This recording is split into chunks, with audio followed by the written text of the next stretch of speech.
Chapter 386. In the northern wasteland, when the first ray of sunlight pierced through the darkness, the light of dawn flashed across the astrology platform on the top floor of the wizard tower in the northern wasteland. As the first ray of sunlight appeared, the bell in the northern wasteland city rang loudly. The quiet northern wasteland city was awakened at this moment. Whoosh! Whoosh!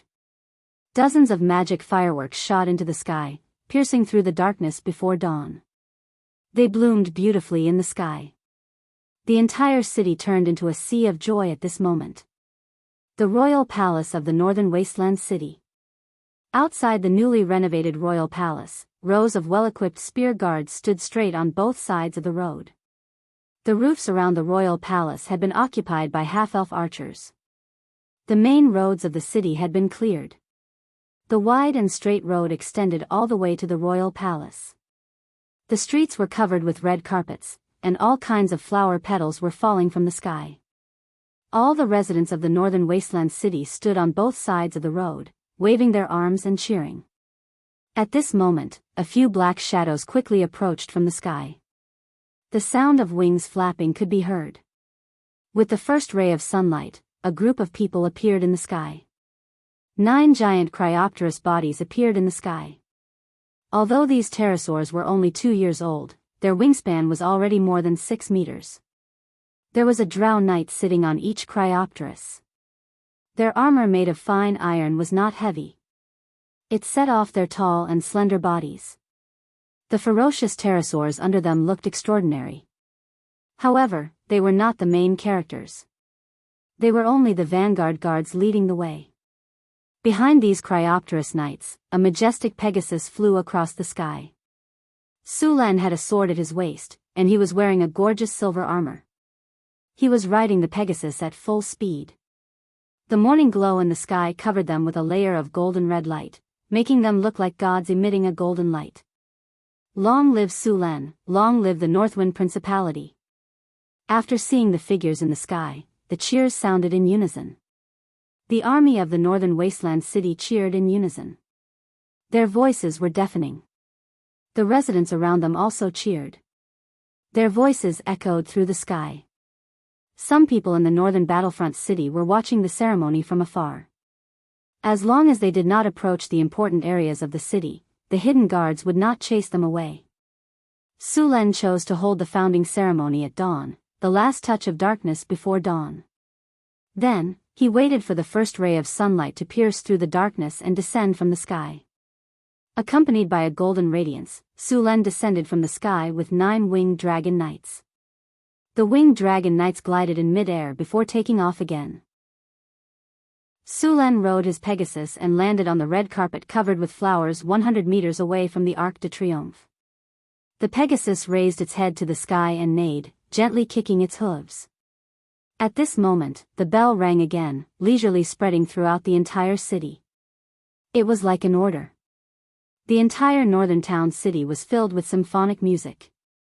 The bells and drums rang together, solemn music resounding in the city. A ray of golden light descended from the sky. The path under the Pegasus' feet instantly solidified.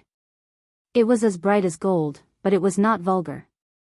The golden path extended from under his feet all the way to the northern town city palace. Sulan smiled casually. He gently squeezed the horse's belly. The Pegasus snorted and stepped on the golden light. As he kept moving forward, the residents on both sides of the path knelt on the ground one by one. As he kept moving forward, the people in the crowd knelt down in rows like dominoes. 1 step, 2 steps, 3 steps. As Sulan kept moving forward, the solemn Arc de Triomphe emitted a faint spiritual light. As he kept getting closer, the spiritual light became brighter and brighter. At the same time, a faintly discernible song sounded around the Arc de Triomphe, and it became clearer and clearer. Finally, as Sulan came to the front of the Arc de Triomphe, the song became deafening. Dozens of faint golden figures could be seen on the Arc de Triomphe. These figures were all wearing armor and holding weapons. Their cold faces appeared. They were the faces of all the sacrifices since the founding of the northern town city. War souls. These soldiers who died on the battlefield did not disappear. Instead, they became army souls and entered the Arc de Triomphe. If they were given enough time, these army souls would gradually transform into heroic spirits. At this time, these army souls woke up from their deep sleep and escorted Sullen's coronation. Seeing this, Sullen's footsteps paused slightly. Then, as if nothing had happened, he continued to move forward. At this time, he had already sensed that a few miracle buildings in the city had been activated by themselves. Rays of spiritual light rose up and covered the entire city. In the magnificent song, Sulen gradually walked into the palace of the northern town city. At this time, the song stopped, and the cheers sounded again. In the uniform cheers of the army, the originally uneven voices merged into one. Soon, all the voices merged into one. The loud voice soared into the sky and echoed in the sky above the northern town city. Even the clouds in the sky were scattered by this powerful sound. In the palace hall, the spacious hall was now filled with people. Several countries that were close to Sulen had sent envoys. Many nobles' envoys were also present. Next to these people were the senior members of the temples of the various churches in the northern town city. Today, they were all here to watch and witness the ceremony. Sulen came to the entrance of the hall and jumped off his horse. Hathaway, Chrissy, Alex, and Phyllis, who had been waiting here for a long time, all put on their best clothes and waited with smiles on their faces. Sulen nodded to them and walked in front. Hathaway held onto Sullen's arm and walked half a step behind him. The others followed closely behind. The group was led to the hall by a few maids and then stepped onto the central platform. Several other half-elf maids came up with a few trays with crowns on them. Sulen reached out and picked up a gorgeous crown and put it on his head. Then, he put the crowns on Hathaway, Chrissy, Alex, and Phyllis. Special envoy from the King of the Kingdom of Florence congratulates the Duke of Northern Wind on his coronation. After Sulen put on the crown and sat on the throne, the prepared envoy stepped forward and bowed to the nobles before congratulating Sulen. The special envoy from the Kingdom of Florence opened the curtains, followed by many special envoys from other kingdoms and nobles who came forward to congratulate him. Special envoy from the Kingdom of Lorenza congratulates the Duke of Northern Wind on his coronation. Special envoy from the Kingdom of Amher congratulates the Duke of Northern Wind on his coronation. Special envoy from Marquis Savoy of Kalt congratulates the Duke of Northern Wind on his coronation. All the nobles' envoys, including the Kingdom of Lorenza and the Kingdom of Amher, came forward to congratulate Sulen. Soon, the churches in the northern town city also came forward to congratulate him on the establishment of the Duke of Northern Wind. After these people finished their congratulations, Sulen stood up. Ha ha ha. He laughed and took 2 steps forward. Thank you, everyone, for coming to the establishment of the Duke of Northern Wind and my coronation. His voice was loud and clear. In an instant, the clouds parted and the sun rose in the sky. The dazzling sunlight shone on Sulen as if he was the only one in the world.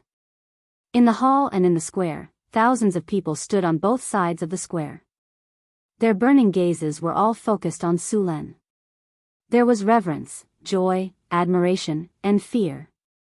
At this moment, all of them gathered together. I announce the establishment of the Duke of Northern Wind. In the name of the Duke of Northern Wind, I announce that today is the National Day of the Duke of Northern Wind. At the same time, I confer Hathaway, Chris, Alex, and Phyllis as duchesses. Hearing Sulen's words, the surrounding nobles looked at each other. It was the first time that 4 duchesses were conferred at once. For a moment, the nobles' envoys in the hall whispered to each other. Hathaway stood up and walked to Sulen's side, snorting softly.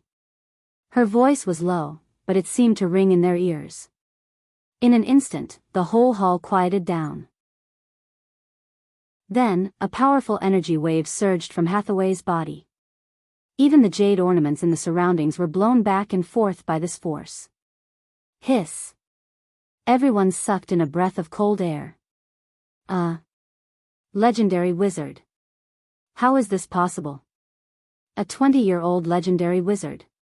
So strong. After feeling the energy wave from Hathaway's body, the nobles' envoys, who had just fallen silent, suddenly burst into an uproar. They looked at Hathaway in disbelief.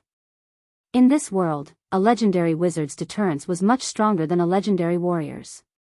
After all, no matter how strong a legendary warrior was, it was still very difficult for one to destroy a city. However, a legendary wizard was different. They had too many ways to destroy a city. Meteor shower, meteor fall, undead calamity, and many other powerful spells. They could even permanently change the environment of an area. After knowing that Hathaway had become a legendary wizard, the nobles' envoys, who were whispering to each other, quieted down instantly. They were all as honest as quails. A legendary wizard's deterrence was very high. At this time, Su Len chose to show his strength. With a legendary warrior and a legendary wizard in charge, the Duchy of Beifeng's position was instantly stabilized. After all, many duchies didn't even have a legendary wizard. A young legendary wizard. This was simply shocking. It was not as easy to become a legendary wizard as a legendary warrior. There were very few duchies in the continent that had a legendary wizard in charge, and they all needed to support these legendary wizards' experiments. The annual cost of Kinnar was a huge figure, but there were still many people who were willing to do it. Compared to warriors, wizards had a much longer lifespan. As long as there were no accidents, they could live for thousands of years. Chapter 387. A large amount of data flashed past Sullen's eyes. Congratulations, host. You have successfully established a dukedom. Country template is being activated. Country data is being calculated. Data conversion in progress, data calculation complete. Country template activated. Countless streams of data appeared before Sullen's eyes. A large amount of information appeared and disappeared quickly. Soon, all the data disappeared, and a template appeared before his eyes. Country, Northwind Dukedom, location, Northern Wastelands, Underground World, territories, Northgard City, Mirror Lake City, Centaur City, Orundo, City of the Grey Dwarves, Crete City, City of the Taurens. Omitted, will be added later. The country template looked simple, but it contained many meanings. After establishing the dukedom, not only were the 3 cities in the Northern Wastelands included, even the cities in the Underground World were included in the dukedom. Congratulations, host. You have successfully established a dukedom. The reward is the Imperial Jade Seal. Congratulations, host. You have successfully established a dukedom. You have received an exclusive troop class. Congratulations, host. You have successfully established a dukedom. You have received the title, King of the North. Congratulations, host. You have successfully established a dukedom. You have received a diamond treasure chest. Congratulations, host. You have successfully established a dukedom. You have received a miracle building blueprint. A series of system notifications sounded in Sullen's ears. He did not expect that establishing a dukedom would give him so many rewards. At the same time, after the dukedom was successfully established, a powerful elemental energy gathered at the harvest altar in Northgard City. The energy in the surroundings was also attracted by this power. Those who were participating in the celebration and those who were hiding in the dark could all feel this power. This energy was somewhat different from ordinary elemental energy. It felt like the energy of a druid. What kind of energy is this? It seems like the energy of nature, but there are some differences. This energy has reached the legendary level. Could it be another legendary expert? That's impossible. No, this seems to be the energy of a magical building. At the same time, just as everyone was feeling puzzled, 2 other forces rose up from 2 other places in the city. The triumphal arch was surrounded by a faint spiritual light. After Su Len entered the palace and completed the founding ceremony and coronation, the war spirits all returned to the triumphal arch. However, at this time, a huge amount of energy was extracted, and the triumphal arch suddenly shone brightly. The arcane garden was also glowing with light, and a beautiful song could be heard. At this moment, 3 forces were released at the same time. Harvest Blessing. Song of Triumph. Arcana Praise. 3 consecutive blessings exploded and enveloped the entire northern garrison city. Su Lan looked at the system interface in shock. He saw 3 buffs in the northern fortress town. Harvest Blessing. This city has received a blessing. During this period of time, the crops in the city will not be affected by pests and diseases. The yield will increase by 50% and the maturity period of the crops will be shortened by 15%. The duration will last for 1 year. Song of Triumph. When the Song of Victory is played, the morale of the entire city will increase by 50%. The rate of residents joining the army will increase by 50%. The sense of belonging among the residents of the northern garrison city will also increase by 20%. Arcana Praise, Special Effect. For the next 1 year, the strength of newborns born in the northern garrison city will increase by 50%. After seeing these 3 buffs, Su Lan was very happy. It could be said that these 3 buffs had increased the effect of the 3 wonders of the city by 50%. The founding ceremony ended with cheers and applause. The entire city became a sea of festivities. All kinds of food and performances were prepared in advance. The civilians began to celebrate. In the palace, the grand ceremony had also begun. Su Lan prepared a sumptuous feast for the guests. However, he did not have time to chat with these people. After leaving things to Chris, he returned to his room and began to check the rewards of the successful founding of the northern garrison city.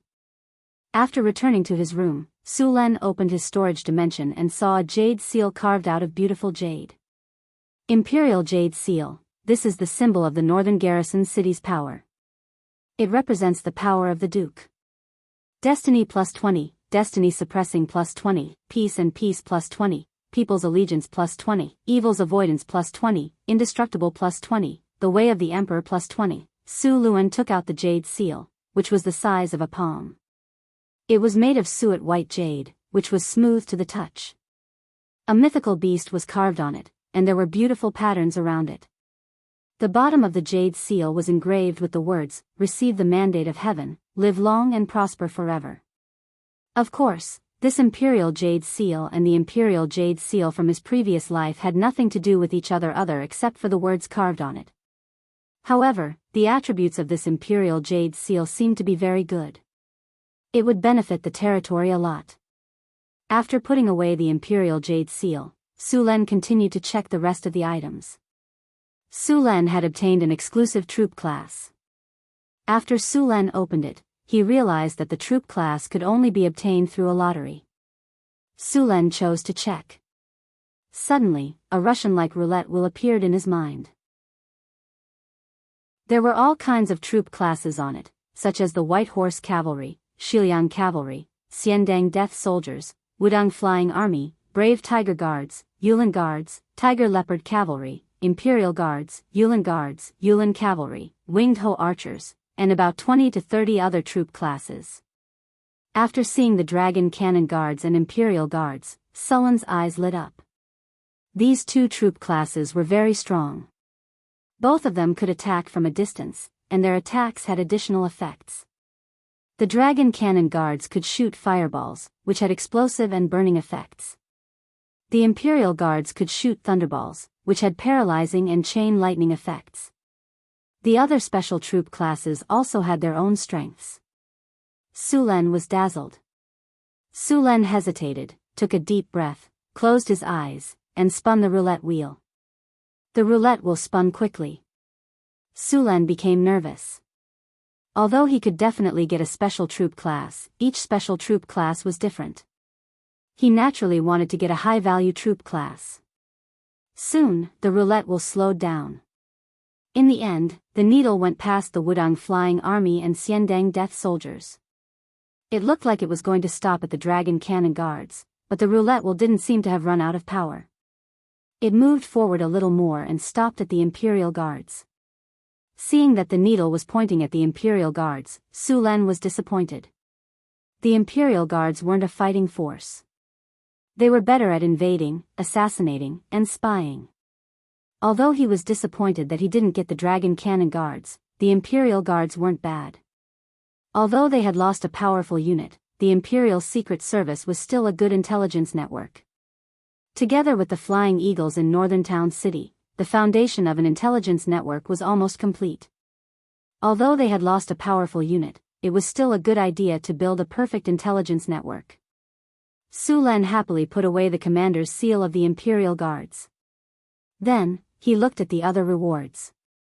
After establishing the country, Su Len also received the title of King of the North. It sounded very impressive. Su Len was looking forward to the effects of the title. King of the North, exclusive title.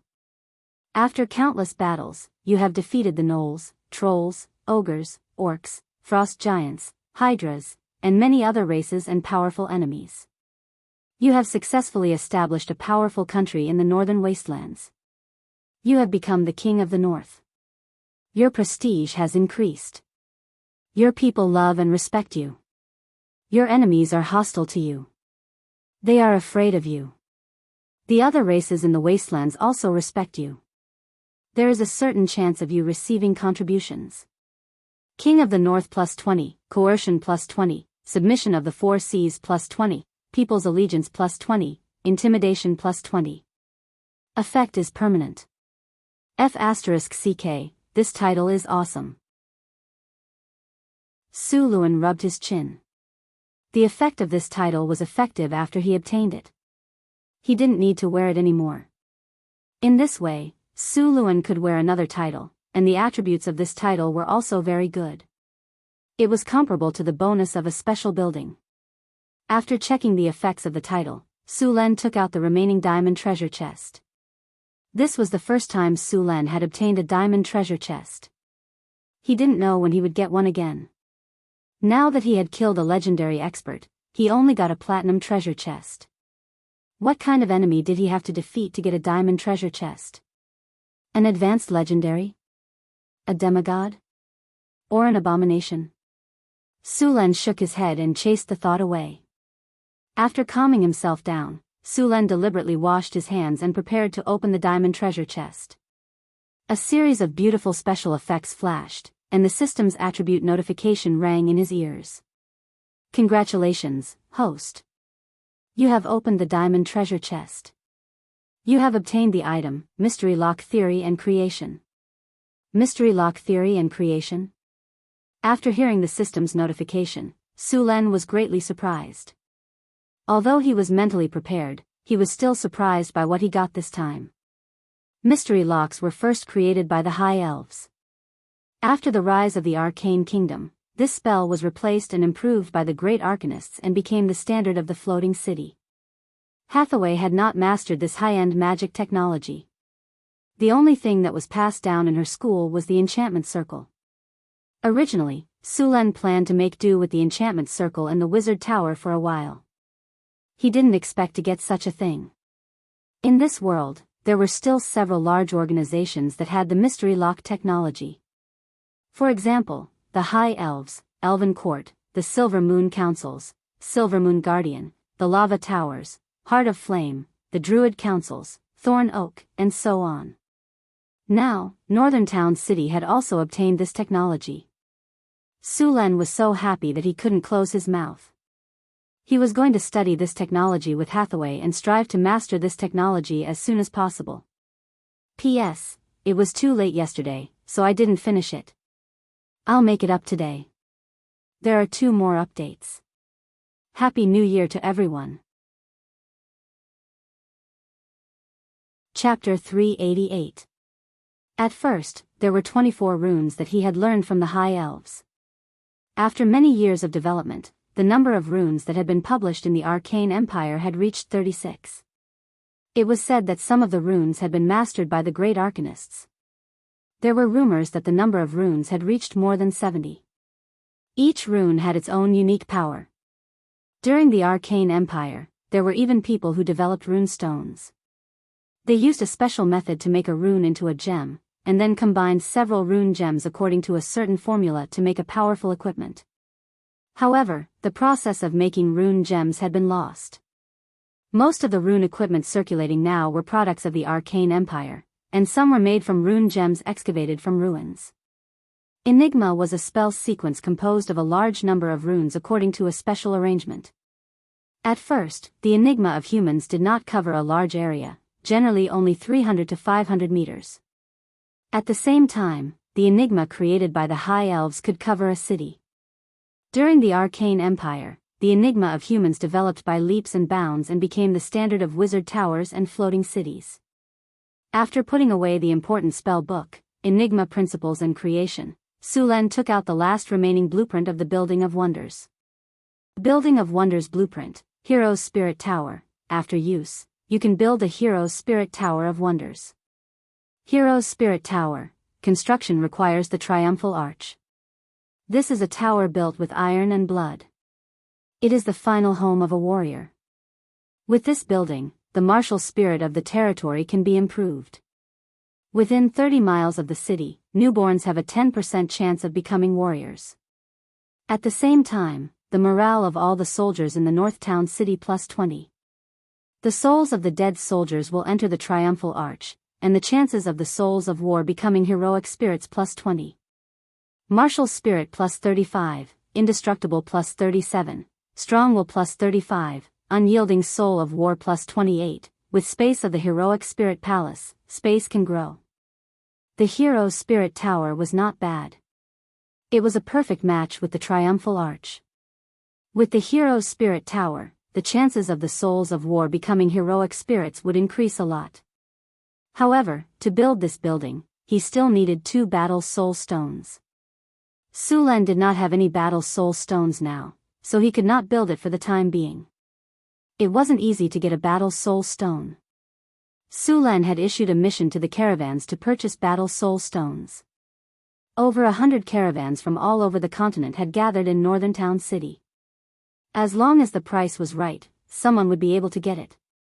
After packing up, the atmosphere of the banquet in the palace was very hot.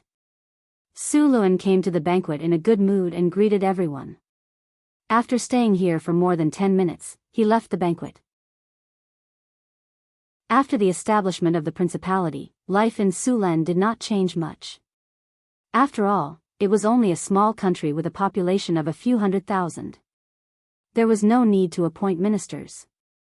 The caravans that had come to attend the founding ceremony of Beifeng Principality also began to load up the goods produced by Beifeng City and leave. Because of the celebration, Sulen specifically ordered that the quota for this month would be doubled. Now, the most popular commodity in northern Battlefront City had changed from white sugar to toilet paper. This kind of toilet paper was not only popular among the nobles, but also among the commoners. Of course, the nobles would buy the delicate, soft, and white toilet paper that was sprayed with perfume. The commoners would buy the yellow toilet paper that was of average quality. When Sulen saw that the toilet paper was selling like hot cakes, he immediately thought of soap and perfume. However, when he was about to start making them, he suddenly realized that he had no idea how to make soap. After all, he was not an engineering student in his previous life. He had no idea how to make soap. Therefore, he could only let the craftsman study it slowly. As for perfume, it was very simple. All he needed to do was dissolve the perfume with alcohol. The difficulty of making perfume was not low. The first step was to find high-purity alcohol. The alcohol content of the drinks in this world was average. For example, ale had about the same alcohol content as beer. It was not easy to find a high alcohol content. At present, the highest alcohol content was the vodka brewed in Northern Town City. The alcohol content was only between 30 and 40%. If he wanted to obtain high-purity alcohol, he would need to distill it. However, since vodka was selling well in Northern Town City, Sulen did not plan to use vodka to make perfume. Therefore, he only made a few bottles for Hathaway and the others. The celebration lasted for 7 days. From this year onwards, this would be the national day of the year. After the grand celebration, everything returned to normal. The commoners in Northern Town City once again began their busy lives. The merchants seized the time to buy goods and make money. Every day, long caravans would come and go. The army also began their training and cleanup missions again. Sulen yawned and rubbed his sore head. The book, Enigma, involved too much knowledge. It was a bit difficult for him to study it. Fortunately, with the talent of erudite, Sullen's learning ability had been strengthened. It increased his learning efficiency by a lot. He was now studying Enigma while learning other wizardry knowledge. After stretching his body, Sullen put away the book and left the palace. Although he had become a Grand Duke, Sullen still liked to wander around the city. This way, he could better understand the situation of the city's lower class. A lot of things happened during this period. Some things happened in the Southern Sea. A pirate ship found the legendary Treasure Island. It was said that the island was covered with gold, silver, and all kinds of gems. The ship was brought there by a storm. When the pirates left, they recorded the route. As soon as they returned to the coast, the pirates on the ship had a fierce fight. In the end, only a few people managed to escape alive. The map was obtained by the first mate of the pirate ship. The remaining pirates sold the information to other forces. As a result, many forces started to fight for it. Of course, the northern wasteland was thousands of kilometers away from the Southern Sea. It took a few months for the news to reach here. It was said that this matter even alarmed the Red Dragon Queen. Red dragons loved treasure very much. There was also some other news. For example, a marquis of the Lorenza kingdom raised his flag and rebelled. He joined forces with another kingdom to attack the Lorenza kingdom. The Lorenza kingdom suffered heavy losses in the orc invasion last year and was now in a defensive state.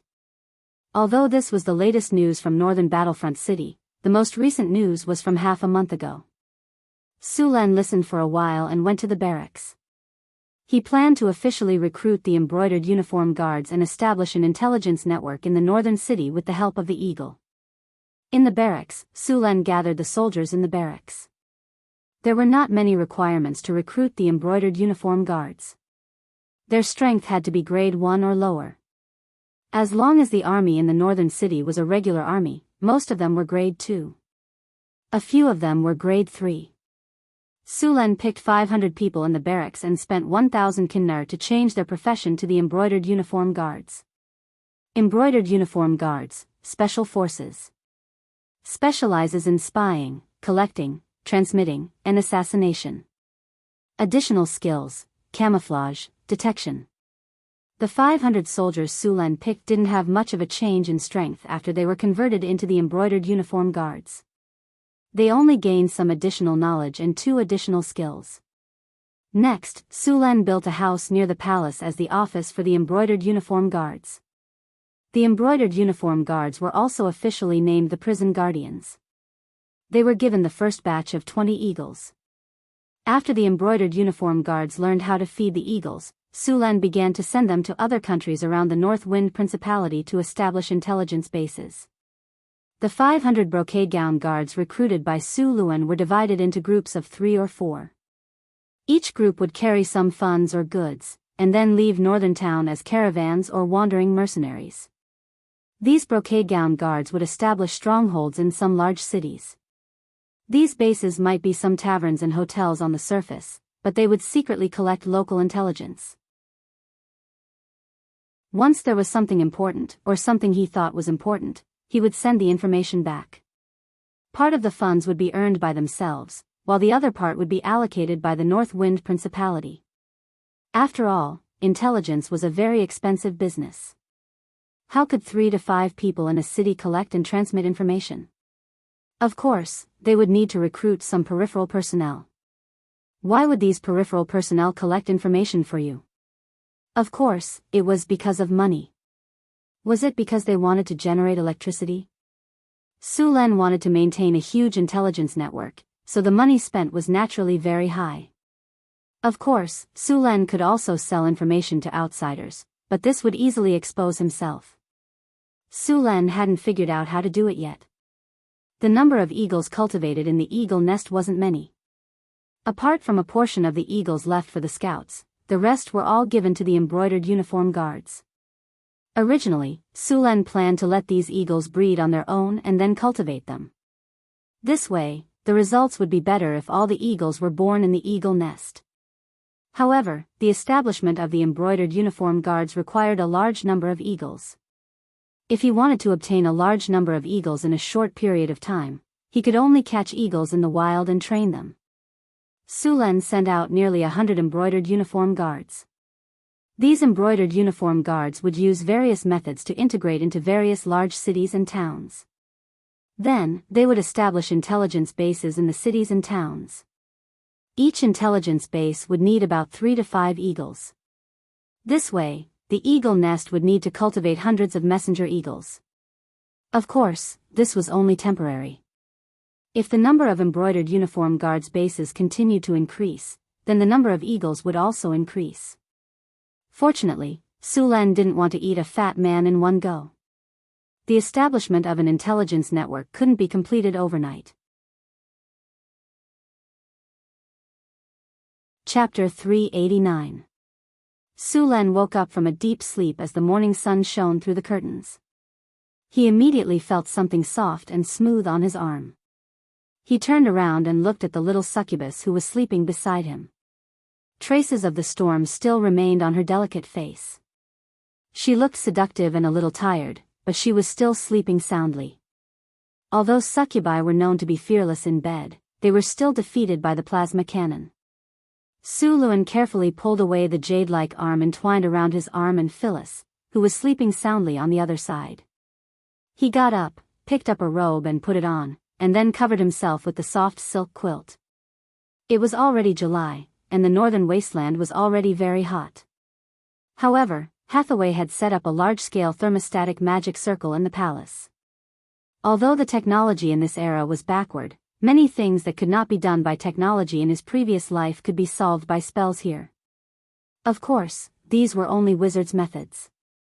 They were not universal and could not be popularized. Since awakening the dragon bloodline, Phyllis had also undergone a lot of changes. For example, her body had undergone a second growth. The most obvious change was that she had changed from human to all the way from B+ to D+. In addition, she had become more beautiful. Some of the original flaws had disappeared after awakening the dragon bloodline. Phyllis's charm value had increased from 19 to 23. Perhaps she felt Sulen leaving, Phyllis murmured but did not wake up. She subconsciously waved her arm, trying to grab something. In the end, she just happened to grab Sulen. She curled her body into a more comfortable position.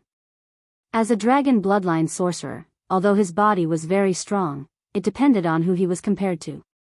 Even if it was 1 against 2 last night, the succubus and Phyllis would still lose. Since Phyllis did not want to let him go, Sulen naturally would not refuse. He smiled and slid his fingers down the smooth silk quilt. Phyllis, who was resting, trembled slightly when she felt the smooth, plump softness in his hand. Sulen, who had just woken up, was full of energy. He once again discussed the mysteries of life with Phyllis. Phyllis had realized that something was wrong. She struggled weakly to escape, but was easily caught by Sulen. Sulen patted the peach that was as plump as a full moon. Pia. It was clear and melodious. Then, he used his arm to help her position it into a triangular structure with the bed. A triangular structure was the most stable structure, and it was perfect for a cannon. Soon, a melodious sound came from the room. The sun was high in the sky. Sulen finally came out of his room. The air was filled with the smell of heather. Reaching out his hand, he slapped the perky peaches of the 2 blushing personal maids. After that, Sulen walked towards the dining room delightedly. After becoming a Grand Duke, Sulen's life did not change much. He still lived the same life as before. Of course, there was one more activity now, which was to learn about puzzles and mage knowledge. The system would sort out and summarize everything that happened in Beifeng Principality. All he needed to do was take a look at the way the council hall handled matters.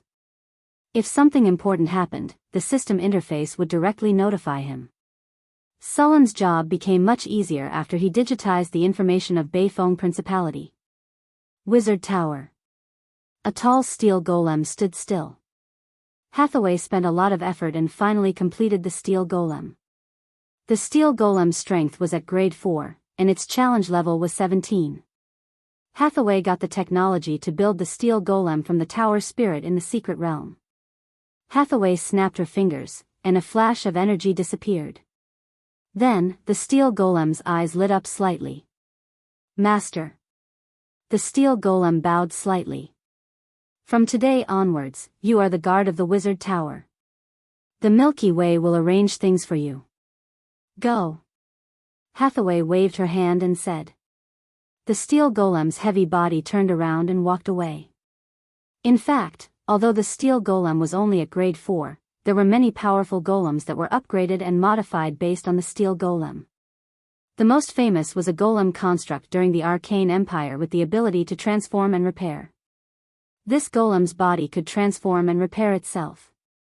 As long as there was enough energy, it was very difficult to deal with. This technology was the top technology during the Arcane Empire.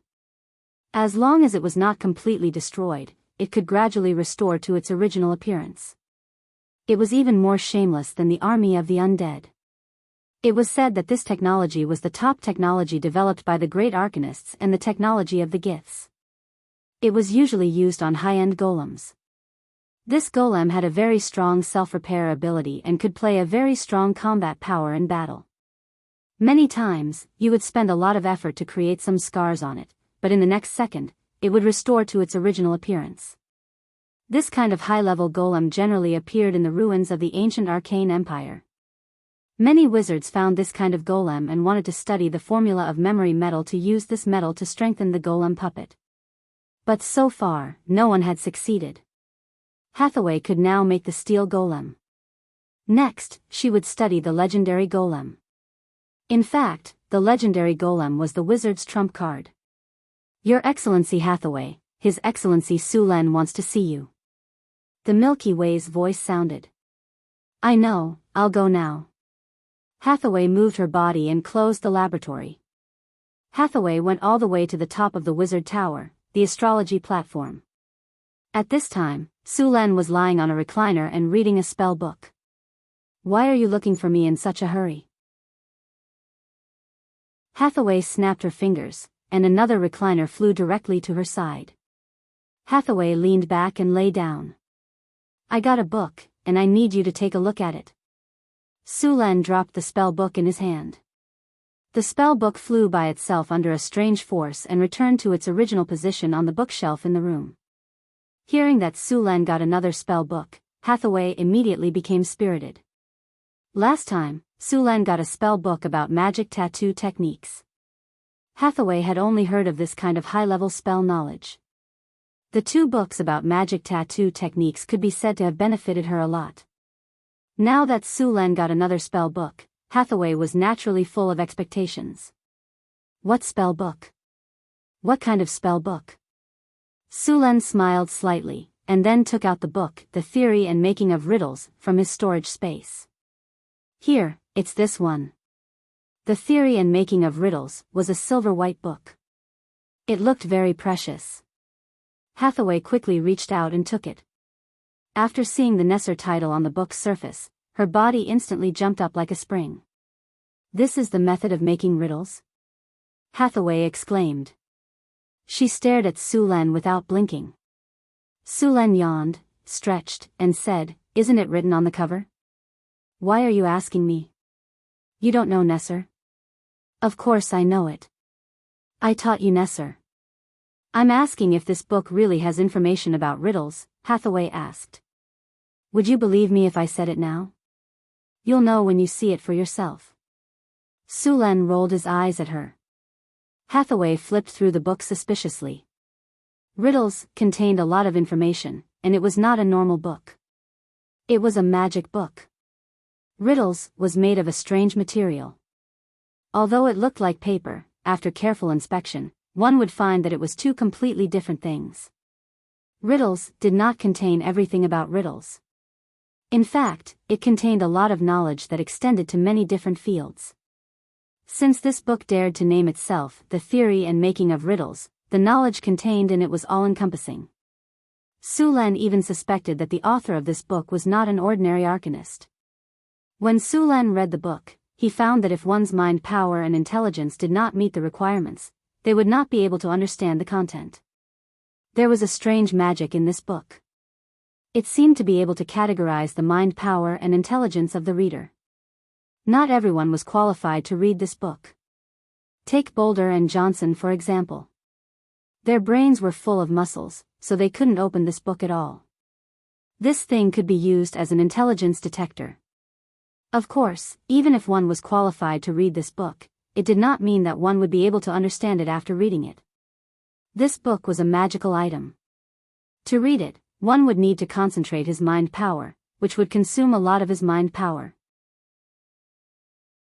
To understand this book, not only did it require a lot of wizardry knowledge, but it also required the reader to have high intelligence and power. Even if Andre were to read this book, he could only scratch his head and not know where to start. Hathaway flipped through the book and immediately found that this book was different. She frowned and began to read it. Many words automatically appeared on the cover of riddles. There were also many special symbols that were formed by golden lines. As she read, the lines would automatically form various complicated rune patterns and diagrams. Hathaway could not move her eyes away from the first time she read it. Although this book did not look thick, it contained a lot of knowledge. If all of it was recorded in words, it would take a few million or even tens of millions of words. Su Len spent a week reading about 500,000 to 600,000 words. It was not that he did not want to read more, but that he did not have enough knowledge. If he forced himself to read it, he would find that he could recognize all the words, but could not understand the meaning when they were connected. This was the problem of not having enough professional knowledge. The more Su Len wanted to read this book, the more he needed to learn the other basic knowledge and read it. This method was too time-consuming. He wanted to find Hathaway to find a teacher who could explain it. P.S. Thank you to bookfriend Long Tingguishio, Cici Makujio, Yun Xiao Shifan, Emin, I Like Martial Arts, Sockfield, Pain in the Dark, Nightmare Bodyguard, Are You Alright? Shengguan Chuha, Q. Ice, 350 degrees C, The Beauty of Poetry, Sa, Ashima More Popular, Crazy Me, Nameless Mo Chen, Unforgettable Thoughts of Death, Nangong Shu, Floating Dreams Short and Small, I Am Not Short and Not Small, Sa Zhu, Treasured Spear Edge Sharpened, Yang Shua, Huang Junming, Forgotten Darkness, Heaven Rewards the Diligent Book Friend, Floating Dreams Thanks. Thank you to book friend Rotsen, Isa for your rewards. Thank you to CC Scar of the Heavens for your rewards. Floating Dreams thanks again. Happy New Year to all book friends who support Floating Dreams. Chapter 390. Hathaway's reading speed was not fast. Seeing that she was reading seriously, Su Len did not disturb her. Instead, he picked up another book from the shelf and began to read. After about 2 hours, Hathaway let out a long sigh of relief and closed the book. After exiting from that state, Hathaway only felt a sense of exhaustion. Her temples were slightly swollen and painful. Just now, she had finished reading, and her power of will and magic were severely depleted. How do you feel? Su Len walked over and gently pressed her temples with his fingers. Hathaway moaned comfortably and closed her eyes in enjoyment. Phew. After a while, Hathaway let out a long sigh of relief. I feel much better now. When I put down the book just now, I felt like my head was going to explode. Su Len smiled. You read for too long. I only read for half an hour each time, and then I rest for a while before continuing. You read for more than 2 hours in one go. Of course your head is going to explode. Don't force yourself in the future, Hathaway said with a frown. What did you learn? Su Len asked. Hathaway frowned. I learned a lot, but I think I still need to wait a while before I can understand the riddle. The content of this book is too profound. Explain it to me when you've mastered it. I still have a lot of things I don't understand. Su Len said as he massaged her. Okay, I'll find you a few books later. The knowledge in those books is all prerequisite knowledge. You need to master it. Hathaway's body curled up in Su Len's arms and changed into a more comfortable position. Although your basic knowledge is lacking, your talent for learning is really good. As long as you fill in the basic knowledge, it won't be hard for you to catch up with me. In reality, apart from the limitation of aptitude, the requirement of intelligence was also very high. Many powerful wizards had the ability of encyclopedic knowledge. Wizards with this kind of talent would be heavily nurtured as long as they were discovered during their apprenticeship period. Every time, they would be the target of many wizards when they were recruiting disciples. Above the talent of encyclopedic knowledge, there was an even more powerful talent called eidetic memory. With this talent, as long as one didn't die prematurely, becoming a legendary wizard was basically something that was set in stone. With this talent, they could master a lot of knowledge, and the Wizard Academy would fully support them. Hathaway had the encyclopedic knowledge talent, which allowed her to easily master a lot of knowledge. Retentive memory was a rare talent. A Wizard Academy might not even have one in 100 or 200 years. Okay. Sulan looked at the list of books that Hathaway had made. Those books were almost as tall as him. With so many books to learn, it was no wonder that wizards were all otakus. After a simple lunch with Hathaway, Sulan went to the training ground. He had not slacked off on his combat skills for a long time. When he arrived at the training ground, Sulan saw that Phyllis was already training in a hunting suit. Although Phyllis was a princess, she was not delicate at all during training. She had a serious look on her face as she practiced with the half-elf ranger. To be honest, the skills of human warriors were not suitable for Phyllis, so Sulan let the drow warrior and the half-elf ranger teach her combat skills together. Sulan did not go to the training ground. Instead, he stood not far away and watched for a while. Phyllis swung her long sword very vigorously. She was much stronger than before, and her footsteps were also very nimble. What she lacked now was combat experience. Looks like the effect of the dragon blood baptism is not bad. Sulan looked at Phyllis up and down with satisfaction.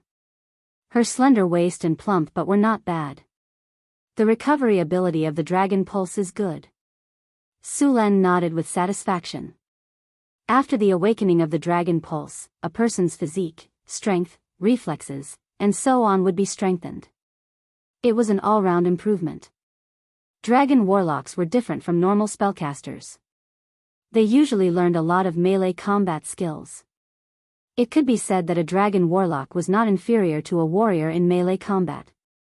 Compared to wizards, a dragon warlock had a lot less spells. When faced with a large number of enemies, they would have to pick up a sword and kill directly after using up their spells. Generally speaking, a wizard who could not fight in melee like Gandalf was not a good wizard. Of course, there were not many wizards who could fight like Gandalf, but Gandalf's fighting style was very suitable for a dragon warlock. Sulan stood aside and watched Phyllis train with the half-elven ranger. Since the awakening of the dragon pulse, Phyllis's physique had improved significantly. The half-elven ranger in charge of teaching was also shocked. As Phyllis's teacher, he was very surprised by Phyllis's performance. In less than half a month, Phyllis had gone from a weak girl who had just learned how to hold a weapon to an elite warrior. Was her talent really that good? Okay, take a break. Sulan said to the group. Yes, Lord Duke. The training stopped.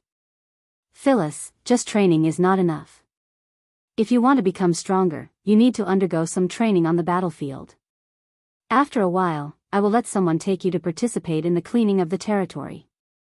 You should be able to easily deal with those goblins, kobolds, and gnolls. Sulan looked at the heroic Phyllis and said. Phyllis drew a beautiful sword with one hand and said confidently, I will do my best. After the establishment of the Northwind Principality, the construction of the Northgard city did not stop. All kinds of projects were carried out step by step. A few people in black cloaks walked through the crowd. Their attire was not eye-catching in the Northgard city, and many mercenaries and adventurers liked to dress up like this. As the largest city in the northern wastelands, there were many adventurers who went to the northern wastelands in search of ancient ruins or rare materials. A small market similar to the black market of Calant's city had gradually formed in Northgard city. It was often used to trade things brought out from ruins or materials found in the northern wastelands. Sulan did not ban this spontaneous market. Instead, he sent a few tax officers to collect taxes. He didn't care what people were trading, but they had to pay taxes. At first, there were some who did not pay because they were strong, but soon, they were taught a lesson by the powerful military of Northgard City. These people in black cloaks came to the market. They were very interested in all kinds of things that came out from ruins. Have you heard? The Grand Duke is going to build a wizard academy here. A young man in a black cloak picked up a piece of metal from the stall and said. Another person in a black cloak nodded and said, I heard. Are you going to join? I haven't decided yet, but if the pay is good, I will consider joining, the young man said. The young man said. Then he waved the injured metal shard and asked the stall owner, how much is this metal shard? 10 kinnar. The stall owner was an adventurer in his 30s. He was wearing a shabby leather armor and had a scar on his face. He looked a little down, but the light in his eyes showed that he was not as simple as he seemed. The young man paused for a moment and put the piece of metal back. Hee, you can keep it for yourself. After that, he stood up and walked to another stall. The other person in a black cloak also left. With our current strength, we will need a lot of resources to advance. It is almost impossible to rely on ourselves. If we want to advance, we have to join an organization. Hee, of course I know that. But there is a problem. How can you be sure that we will not be used as cannon fodder if we join an organization? The other person in a black cloak asked. We have also studied the Northwind Principality and the personality of the Grand Duke. The probability is very small. The younger man in a black cloak said. We've come all the way from the Southern Sea to here, and we've met quite a few wizard organizations along the way. However, those organizations don't trust foreign wizards. Even if you join them, you won't be treated well. Most of the time, you're just cannon fodder. They trust the wizard apprentices they've cultivated more than people like us. Of course, I know that. But you should know that those wizard organizations are all old forces. The most recent one has a history of almost 1,000 years. They have enough apprentices and all kinds of people. But Northwind City is different. I have already asked around. There are less than 10 wizards in Northwind City. They have no one to use. We do not have to worry about being used as cannon fodder. Alright, since you've already made up your mind, let's give it a try. If any of the Grand Dukes can offer decent conditions, I'll join the academy as well. The other Magus thought for a moment and nodded in agreement. After hearing his companion's agreement, the black-cloaked wizard was very happy. Then it is settled. After we are done here, we will go to the wizard tower to sign up. Okay. The other wizard nodded and said, Northwind City is not bad. The concentration of elements here is much higher than normal places. The northern wasteland has a lot of materials, and the price is much cheaper than the south. I heard that the legendary wizard has a botanical garden in his wizard tower. I don't know if it is true or not. I think it is true. Have you sensed the garden in the sky in the city? The concentration of elements there is even more shocking. Also, there are a lot of magic plants there. It is said that as long as you can join the Magic Academy, you will be able to get a small piece of land. You should know that it is a piece of land that can grow magic plants. I really admire that Grand Duke. The cost of building such a garden is shocking, and he is using it as a reward. Let's not go to the market today. Let's go sign up now. If we wait any longer, the Sky Garden might have already been divided up. Another wizard heard the news. He stopped walking around the market and left with his companions. Chapter 391. Sulan, Chris, Hathaway, Alex, Phyllis, Karina, Grace, and the others were all sitting together in the astrology platform of the Wizard Tower. Wizard Lorraine and Wizard Andre were also listening on the side. What did you say? Hathaway was stunned after hearing Sulan's words. It was obvious that Sullen's words had a huge impact on her. You're planning to officially open a wizard academy? And it's not going to be a teacher-student education system?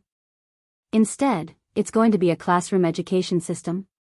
As Hathaway's voice faded, the other people on the scene were also a little surprised. In this era, the education system was very low.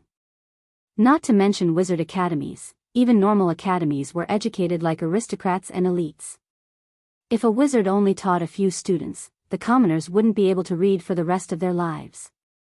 Wizard academies were even more serious. They would usually select some apprentices to join the academy, and after some screening, they would accept the ones with the best qualifications. The rest of them would serve the academy as wizard apprentices. The probability of those wizard apprentices becoming high-ranking wizards was very low. Most of them would become low-ranking wizards to create value for the academy. Yes. Sulen nodded. He had already prepared for the establishment of a wizard academy a long time ago, but the conditions were not right yet. He looked at the others and said in a deep voice, I'm going to open a wizard academy. You should have noticed it by now. The elemental tide has begun again. The elemental tide has really begun?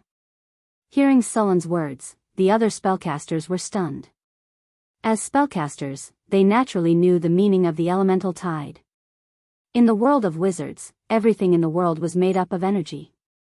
The whole world was filled with energy, but only a small part of this energy could be used by them. This was the elemental energy. Energy was not static because all the energy came from the original sea. Therefore, the elemental energy was constantly moving. Some of the original sea's movements were similar to the sea. Just like how the sea had its ebb and flow, the original sea also had its own way of moving. This was the elemental tide. When the elemental tide began, the concentration of elemental energy in the entire multiverse would slowly increase. This process of increase would continue for hundreds of years, and even many planes that were originally lacking in elemental energy would become rich in elemental energy. Of course, this was a good thing for wizards. This meant that it would be easier for them to increase their strength, and the world's upper limit would also increase. The material plane was like a fish pond. Before the elemental tide came, the water in the pond was not deep, and the shallow water could only support small fish and shrimps. After the elemental tide came, the water level in the pond would rise rapidly, creating an environment for the big fish to live in. Therefore, every time the elemental tide came, all kinds of legendary champions would emerge one after another like bamboo shoots after the rain. In history, there was no lack of talented geniuses, but they were born at the end of the elemental tide. Their elemental energy continued to decline until it finally fell to the freezing point. Then, they wasted their entire lives and were unable to enter the legendary realm. Now that they knew that the elemental tide was coming again, these spellcasters were naturally excited. What? You don't believe me? Then you can ask Hathaway. She's a legendary wizard. She should know more about the elemental tide than I do. Seeing the look in their eyes, Sulen said with a smile. Hathaway looked at them and nodded. During this period of time, the concentration of elemental energy has been slowly rising. The probability of the elemental tide coming is very high. After hearing Hathaway's words, a trace of joy flashed in the eyes of these spellcasters. It was obvious that they would be able to enjoy the benefits of the elemental tide. After getting the confirmation, everyone kept talking. Dong dong dong. Seeing that these people were getting further and further away from the topic, Sulen could only knock on the table and remind them. Today, we are discussing about the Wizard Academy. You can discuss the elemental tide in private. Yes, sir. Everyone stopped talking. After the hall became quiet again, Sulen continued, there's another benefit of the elemental tide. The number of people with the potential to become a wizard will increase. There are now hundreds of thousands of people in the North Town City. There are many newborns with the potential to become a wizard. We must make use of them. Quite a few wizards have come to North Town City these days. Although most of them are low-ranking wizards, they don't know many spells, and they aren't very powerful. The knowledge they have accumulated is very valuable. If the North Wind Duchy wants to develop, we need a lot of talents. Also, we have built the largest wizard tower in the northern wasteland, but we don't have enough wizard apprentices to do the daily work. The maintenance of the wizard tower can't all rely on the puppet golems. Although they are very useful, there are still some details that they can't handle. A functioning adept tower requires a large number of apprentice adepts and low-grade adepts. We don't use the aristocratic elite education method because although it's good, the efficiency is too low. A wizard usually teaches 6 to 7 wizard apprentices. It's too slow compared to the big classroom education method. Also, this kind of big classroom education method doesn't have high requirements for the teachers. Although the old way didn't teach many wizard apprentices, it took up a lot of time. After all, not all wizard apprentices have the same learning speed. Now that we're following the big classroom style of education, this kind of situation is rare. We can divide these apprentices into several stages. Every wizard only needs to take out a class every day to teach them in turn, and those apprentice wizards will be able to obtain a large amount of knowledge. Under this kind of education method, the wizard apprentices will have enough time to do all kinds of research and learning. It's like killing 3 birds with 1 stone. Sulan explained the benefits of this kind of education method. As soon as he finished speaking, Karina continued, "Lord Duke, the method you're talking about does have a lot of benefits, but it also has a lot of problems. The most important thing is that the success rate of wizard apprentices who use this method to become a high-ranking wizard will decrease. You know, the value of a high-ranking wizard is more than 100 low-ranking wizards and wizard apprentices. This kind of education method will cause a gap in the high-end fighting power of our northern town city." Sulen smiled and said, "Karina, I understand your concern, but it's not impossible to solve. Just like you said, if the success rate of becoming a high-ranking wizard is decreased, then we can increase the number of wizard apprentices. We can increase the number of wizard apprentices who can successfully become a high-ranking wizard apprentice. But there aren't many wizard apprentices in the first place. Even if there's an elemental tide, there won't be many wizard apprentices. It won't reach the level you're talking about." Sulen laughed in his heart. Of course, the elemental tide alone wouldn't be enough, but with the bonus of the arcane garden and the arcane praise from the Duchy of North Wind, the number of wizard apprentices in the northern town city would increase by a few times. With such a base number of wizard apprentices, even if they used the big classroom education method, they wouldn't have to worry about not having enough wizard apprentices to become high-ranking wizards. That's not necessarily true. Sulen smiled mysteriously at him and continued, "If you're worried about the education in the big classroom, we can also give some of them individual tutoring. We can gather some of the wizard apprentices who have good potential and give them special treatment. We can train them as elites. This way, the number of wizard apprentices who can become high-ranking wizards will definitely increase." After hearing Sulen's solution, everyone thought it was a good idea. Also, we will build a golem workshop in the future, as well as some other workshops. This will require a lot of labor, including polishing the parts of the golem, assembling the structure of the golem, arranging the rune paths, and so on.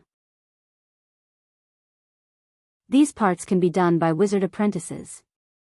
If we can form a production line, then the wizard apprentices will only need to activate the golem workshop. In that case, the wizards only need to be responsible for the most important activation and charging parts. This way, we can increase efficiency. Sulen said with a smile. This kind of education method could provide a lot of manpower for the northern town city. The northern town city didn't lack people who worked at the bottom. What the wizard tower needed was skilled labor. To Sulen, the wizard apprentices were like tools. They didn't need to be strong or have ideas. They just needed to work according to Sulen's requirements. That's right, Sulen was now getting closer to capitalists. In order to build the academy, we're going to recruit more wizards as teachers. We've also discussed the conditions. As long as they pass the exam, they can join our wizard academy. After gathering the opinions of others, the Northwind Principality officially started the Northwind Academy. At the same time, many wandering wizards came here in advance. After hearing about the benefits of the Northwind Academy, many wizards went to sign up. After everything was arranged, Sulen began to busy himself with other things. Sulen sent 2 construction teams to build the Wizard Academy. The others were also busy. Hathaway was mainly learning the knowledge of Enigma. Once she mastered the knowledge of Enigma, she would build Enigma around the Wizard Tower. Alex was in charge of the Mystery Realm, and Chris was in charge of the underground world. Karina and Grace helped Sulen manage the city. Everything in the northern town city was developing in an orderly manner. In addition, Sulen also planned to upgrade the academy in the northern town city. In the past, the academy in the northern town city was called an academy, but in reality, it was used to train low-level officials. Now, Sulen wanted to train more people. The northern town city was limited by the lack of talents when it was first developed. If the Northwind Principality wanted to develop quickly, it naturally needed to train more talents.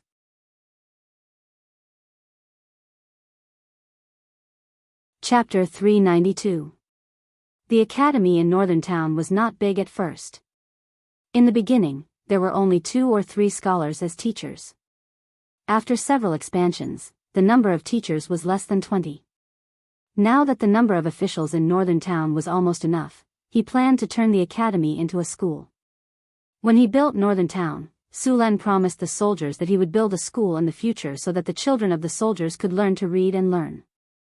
Now that Beifong Principality had been built, he planned to fulfill his promise. In the arena. It was the only place in Northern Town where legal duels could be held. It was as lively as ever. There were a lot of mercenaries and adventurers in the city. Usually, these people who lived on the edge of blades had bad tempers. They would start a fight if they had a disagreement. Because of the strict laws in Northern Town, these people did not dare to fight in public. Therefore, they would come here to arrange a duel. Because of this, there were often single elimination matches in the arena. The officials of Northern Battlefront City were quite supportive of this. This was because these single elimination matches would attract a lot of spectators. The officials would directly sell tickets in the arena. Some of the more famous ones would even set up bets for the matches. Now, the arena had become a stable industry. When there were no duels, the officials would arrange for some gladiators to fight. Martial arts were popular in Northern Town, so the arena was very popular here. The arena in Northern Town could hold 3,000 to 5,000 people at most. The ticket price was from 3 to 5 silver nars. The VIP seats were as high as 1 kinnar. There were not many entertainment activities in this era. Apart from taverns, seafood merchants, bards, and circuses, there were only gladiator fights. Traveling poets and circuses rarely came to Northern Town. The cheapest drink in the taverns cost at least 3 copper coins, and the amount was not much either. It would be gone in a few mouthfuls. It was not affordable for ordinary people, so the gladiator arena was more exciting. Today, the gladiator arena was packed with people. 2 people were fighting in the gladiator arena. There were several types of fights in the gladiator arena. The most common type was the performance type. This type of gladiator arena was very exciting and had many rules. Although there were casualties, it was very low. The other kind was the arranged duel. This kind of duel often had casualties, so many people liked to watch it. However, it was not every day. Today, it was an exhibition fight in the arena. However, unlike the hot-blooded shouts of the past, many people were whispering to each other today. Is this true? Of course it's true. The City Hall has already announced it on the bulletin board. The Academy is officially open to the citizens of the Northern Battlefront City. As long as you are a citizen of the Northern Battlefront City, you are eligible to enroll. Really? Do you have any other requests? There are no requirements. Also, if your family has a family member in the military, you can waive your tuition fees. The school will provide you with 1 meal a day, and the school will last for 5 years. This is the Grand Duke's promise to us. Since the establishment of the Duchy of Northwind, Sulen had been addressed as Grand Duke. More and more people began to praise Sulen's great achievements. After all, the entire North Town was built because of Sulen, and they could live such a good life because of Su Len. The people at the grassroots level were actually very easy to satisfy. Hee, if you're not a citizen of Northern Battlefront City, you won't be able to enjoy such treatment. A bearded man beside him said excitedly, the city hall has already explained the situation in detail. The teachers in charge of teaching are the ones who taught the officials before. What does this mean? The people around him looked at him curiously. However, the bearded man was no longer in a hurry. The other man next to him rolled his eyes and immediately picked up his own wine pot and handed it over, saying, brother, you drink. How can I? The bearded man gave him a thoughtful look. He reached out and took the wine jug, then raised his head and took a big gulp. Ah! This feels good. The bearded man breathed a sigh of relief and said with an intoxicated look. You've drunk the wine. Hurry up and tell us. Someone beside him urged. What's the rush? The bearded man closed the wine jug and moved his body for the man, then said, think about it. Those teachers used to teach the officials. Now, they're teaching the students. Are they teaching the ordinary students? You're saying? A hint of surprise flashed across the faces of the surrounding people who were still somewhat at a loss. Right. The bearded man chuckled, they're recruiting probationary officials. Hiss. Hearing that the riddle had been solved, everyone sucked in a cold breath. Probationary officials, they were officials. Although the treatment of officials in Northern Town City was not as good as that of soldiers, soldiers had their risks. Look, Northern Town City is big enough. It only took 2 years. Our Grand Duke will definitely continue to expand his territory. In a few years, he will definitely build more cities. How will the officials in the city come? Won't they be trained in this school? The bearded man said with a smile. In this era, it was very difficult to cross the social class. Naturally, people were very willing to cross the social class in this way. Su Len did not expect that the establishment of his school would be interpreted in this way by these people. However, even if he knew, he would not refute the rumors. Sometimes, the more you refute a rumor, the more people would believe it. Of course, he could not say that it was a rumor. After all, if the Duchy of Northern Wind continued to expand, these people would definitely be transferred to serve as low-level officials. You think that's all? At this time, a nearby soldier who looked like a city guard said with a smile, not only that. I heard that Northern Town City will start to check all the children in the city this year. The purpose is to select children with the potential to become wizards. If your children can pass the test, I'm telling you, you'll definitely earn a lot. They have the chance to become wizards. TSK. This is a great opportunity to reach the sky in one step. I heard that there are no restrictions on the selection. As long as you live in Northern Town City, you can join. Hearing this, the others were stunned for a moment. Then, they said with joy, is that true? Of course it is. I'm going to go back and register my son. I'm going back too. For a moment, these people did not have the time to watch the performance. They turned around and left the arena. If a wizard appeared in a family, it was like reaching the sky in one step. Wizards were born to be nobles. Once they had the potential to become wizards, they would instantly become the upper class of society. For those who lived in the lower class of society, the temptation was too great. Northern Town City was full of discussions. All kinds of news spread quickly. All the topics were about the Northern Town City Academy that was about to open. As the ruler of Northern Wind Duchy, Sullen's every move had already affected the thoughts of everyone in Northern Town City. And what Su Luen had done in the past had proved himself. The people in Northern Town City followed Su Len blindly. When they heard that Su Len was going to establish the academy himself, they immediately thought that it was a very promising thing. So now, many people in Northern Town City were rubbing their hands and preparing to send their children to the academy. Even if they did not have a son, they wanted to send their talented and smart relatives to the academy. Unknowingly, the most promising group of people in Northern Town City gathered together with Sullen's simple policy. The number of talents that could be born in the future would determine how stable Northern Wind Duchy's foundation would be. The sun was scorching. The scorching sun was scorching the earth. Northern Wind Duchy kept going west. After passing through the lonely forest, the land gradually became barren.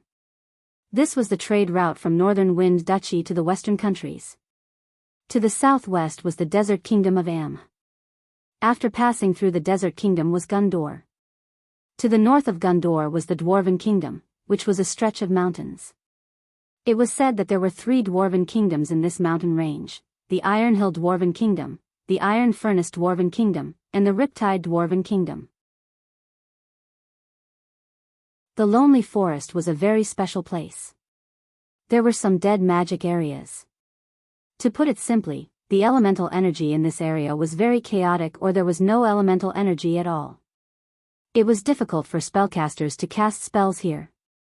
There was a high chance of failure, and even if the spell was cast successfully, it would consume a lot of energy. There were many fierce beasts and some magic creatures living in this place. There were also some relics left from the Arcane Empire in this forest. It was said that this forest used to be a battlefield in the Arcane Empire.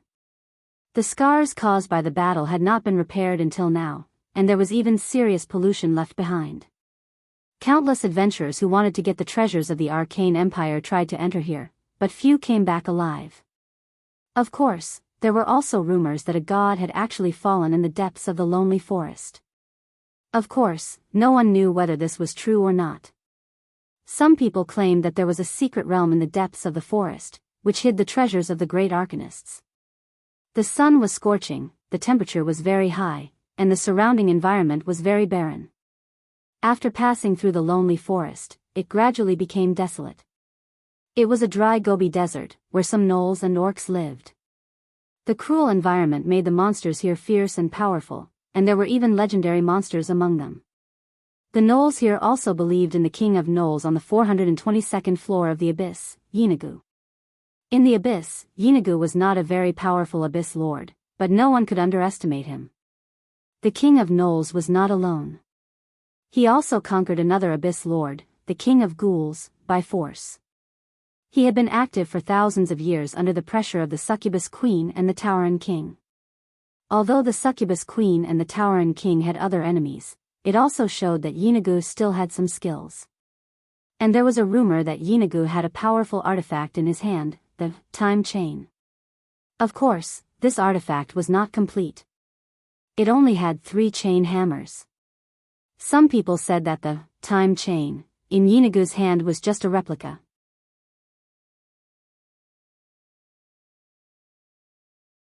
Chapter 393. It was still uncertain whether the 3-headed flail in Yeenagu's hand was a divine artifact or not, but he had been searching for the parts of the flail of time to restore this powerful divine artifact. However, many people did not want this divine artifact to be restored. Whoosh! An arrow flew across the sky and instantly pierced a gnoll with khaki fur. The powerful force directly penetrated its body and sank deep into the hard Gobi desert. Suluan shot and killed a Jackalan scout that was following him. He pulled his cloak over his body to block the sandstorm outside. Sulan did not bring anyone else out this time. It was more convenient for him to ride the Pegasus alone. The strong wind blew by, and the Pegasus shook its head and snorted. Obviously, it did not like this environment. Sulan took out a shabby parchment map from the storage space. He opened it and looked at it. The map was very simple. There was no standard way to make a map in this era. Most of the time, he could only guess while looking at it. This map was sent by a caravan. Because Sulan issued a message to buy the Battle Soul Stone, a month had passed and the caravan had not received the Battle Soul Stone. They only received this map and some news. The map recorded a ruin in the desert. It was said that in this ruin, there might be a Battle Soul Stone. It was said that this ruin was destroyed in a war. Both sides could be said to have perished together. The probability of a Battle Soul Stone being born in such a large battlefield was very high. After Sulan learned about this situation, he planned to explore the ruin himself. The deeper he went into the Gobi Desert, the fewer traces of surrounding plants there were. Some desert plants such as camel thorn struggled to grow in this cruel environment. However, as he went deeper, even camel thorns, which were tenacious plants, became fewer and fewer. In the end, the Gobi Desert became a desert. A gust of wind came out, and the yellow sand danced in the sky. There was almost no green in front of him. This was the result of the war between the Arcane Kingdom and the gods in ancient times. This was part of the main battlefield. Many once glorious cities were now buried under yellow sand. At that time, the various magic energies released by the two sides changed the world. The originally rich land became a barren desert. The rivers dried up, and the land was desertified. That desert was not the largest desert in the world. Continuing to the west, in the south of the continent, there was a vast desert that stretched for thousands of miles. It was called the Death Sand Sea. That was the largest desert. That desert was the most intense battlefield between the Arcane Kingdom and the gods. It was almost impossible to survive in the Death Sand Sea. Although thousands of years had passed, the damage caused by the war still affected the place. The elemental energy was chaotic, and there were even some spatial cracks. Some places caused by the war between the two sides. The death. Fortunately, Suluan's target this time was not the Death Sand Sea, which was a place where even legendary masters could die if they were not careful. Although the desert Suluan came to this time was not small, the degree of danger was not so high. Although the desert kingdom of Amh claimed that the whole desert was their territory, in fact, the area under their control was only the western and southern parts of the desert, where the desertification was not serious. There were also some large oases in the desert. As for the rest, it was occupied by various small forces. The Druids had a high status in the desert. Since the land became a desert, many Druids who believed in nature came here. They used their own power to transform the desert. They had not stopped for hundreds of years. Many oases in the desert were transformed by these Druids. Because the energy left over from the war had not dissipated, it also made the transformation of the desert difficult. These Druids were believers of the goddess of nature. It took a lot of effort to transform a desert area into an oasis. For others, crossing the desert alone was a very dangerous act, but for Sulen, it was not difficult. The most dangerous thing in the desert was to get lost and not find an oasis to resupply. Sulen's storage space was filled with all kinds of supplies, enough for him to eat for a few months. With some spells, Sulen could easily identify the direction in the desert. Sulen did not let the Pegasus fly. It was difficult to identify the position in the desert. If he wanted to find the ruins in the desert, he could only explore it bit by bit. Although the flight was fast, some things buried under the desert could not be found at all. After the Pegasus retracted its wings, its appearance was no different from an ordinary horse. However, it was enhanced and its eyes were smart. There was no need to worry about being discovered. It was a kind of self-protection. After entering the desert, Sulen walked in the desert for 2 days. Along the way, besides the yellow sand, there were some white bones. Some of the white bones looked very strange. Sulen found several camels kneeling on the ground. There were no wounds on their bodies and they did not struggle. Under the continuous sand dunes, some broken buildings were buried. These buildings were seriously damaged. Many of them could not be seen clearly. The surroundings were buried by yellow sand. It was very difficult to dig them out. Excavating the ruins in the desert needed to be careful of quicksand. As long as the sand collapsed while excavating, one could be buried alive if one was not careful. Moreover, there might not be enough rewards in these ruins. There were often all kinds of dangers in the ruins of the Arcane Kingdom. Sulen simply rummaged through the ruins. This was not what he was looking for. Sulen also found a lot of traces of fire around the ruins. Obviously, this ruin had been visited by many people. Even if it was excavated, it might not be able to get anything. After a simple check, Sulen rode the Pegasus and continued to move forward. When the sun set, a touch of green finally appeared in the distance. It was an oasis. After seeing the oasis, Sulen was shocked. He patted the Pegasus's neck gently. The Pegasus neighed, its 4 hooves flew, and it quickly galloped toward the green. How fast was the Pegasus? Although it did not gallop at full speed, the green in the distance was also expanding rapidly. Soon Sulen saw it clearly. It was a forest of haloxylon trees. Farther away, there were many poplar trees. The poplar trees were arranged neatly. Obviously, they were not naturally formed, but planted. Seeing this, Sulen knew that he had found an oasis. Although he could live in the desert, no one wanted to face the yellow sand for a long time. If there was an oasis, naturally, he would not miss it. As the Pegasus approached quickly, a broken city wall made of sand and stone appeared in front of him. The city wall was not high, about 6 or 7 meters. The city wall was severely weathered. Some people were coming in and out of the city gate. Some caravans led camels into the city. Although the oasis was not very big and the city wall was dilapidated, it was very prosperous inside. There were many caravans coming and going. Sulen saw many merchants hawking on the street. The buildings in the city were also made of sand and stone. They looked rough. Sulen dismounted and led the Pegasus slowly to the city. The inspection of the city was not strict. Several soldiers stood at the door. A fat tax officer was checking and recording with a pen. A caravan leader nodded and bowed to the tax officer. Sulen saw that when the two of them bowed, the merchant nimbly put a heavy bag of money into the tax officer's arms. After the tax officer felt the heavy bag in his arms, he waved his hand in satisfaction and let the caravan enter. Sulen slowly followed behind the caravan. Soon, after a simple inspection, they finally entered the city.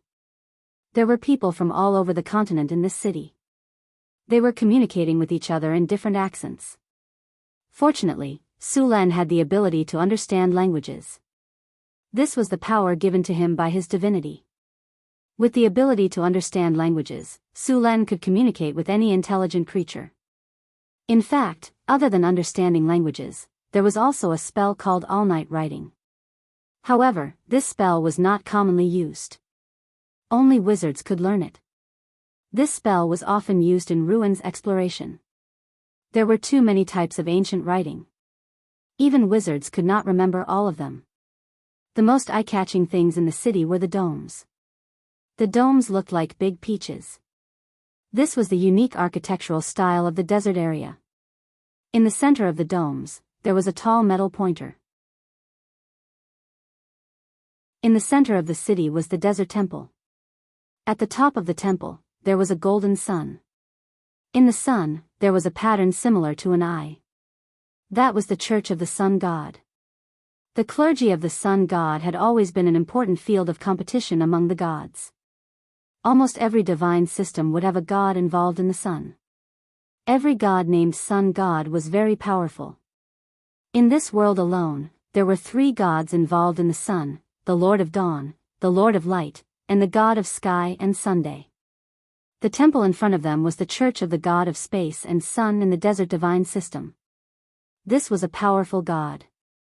He was involved in the fields of the sun, protection, and revenge. This was a god of the neutral camp. He had the most followers in the desert divine system. The desert divine system was an outsider during the time of the ancient arcane kingdom. It was said that their original world was destroyed for some reason and they had to leave. Many of these people were slaves captured by the arcane kingdom. The relationship between the desert divine system and other divine systems was not harmonious. There was a fierce war between the two sides. However, the desert divine system only lived in the desert and did not expand. The two sides finally reached a tacit understanding. There were often various battles between the other gods on the continent. The desert divine system had always been watching coldly. Sulen found a clean hotel in the city to stay. Then he arranged the Pegasus and went to the nearby tavern to inquire about the news. It was very difficult to find a place in the desert. After all, there was no obvious reference in the desert. Sometimes after a sandstorm, the environment would change greatly. It was not easy to determine the location of the ruins. There were often caravans passing through the desert. These people walked in the desert all year round and knew a lot of information.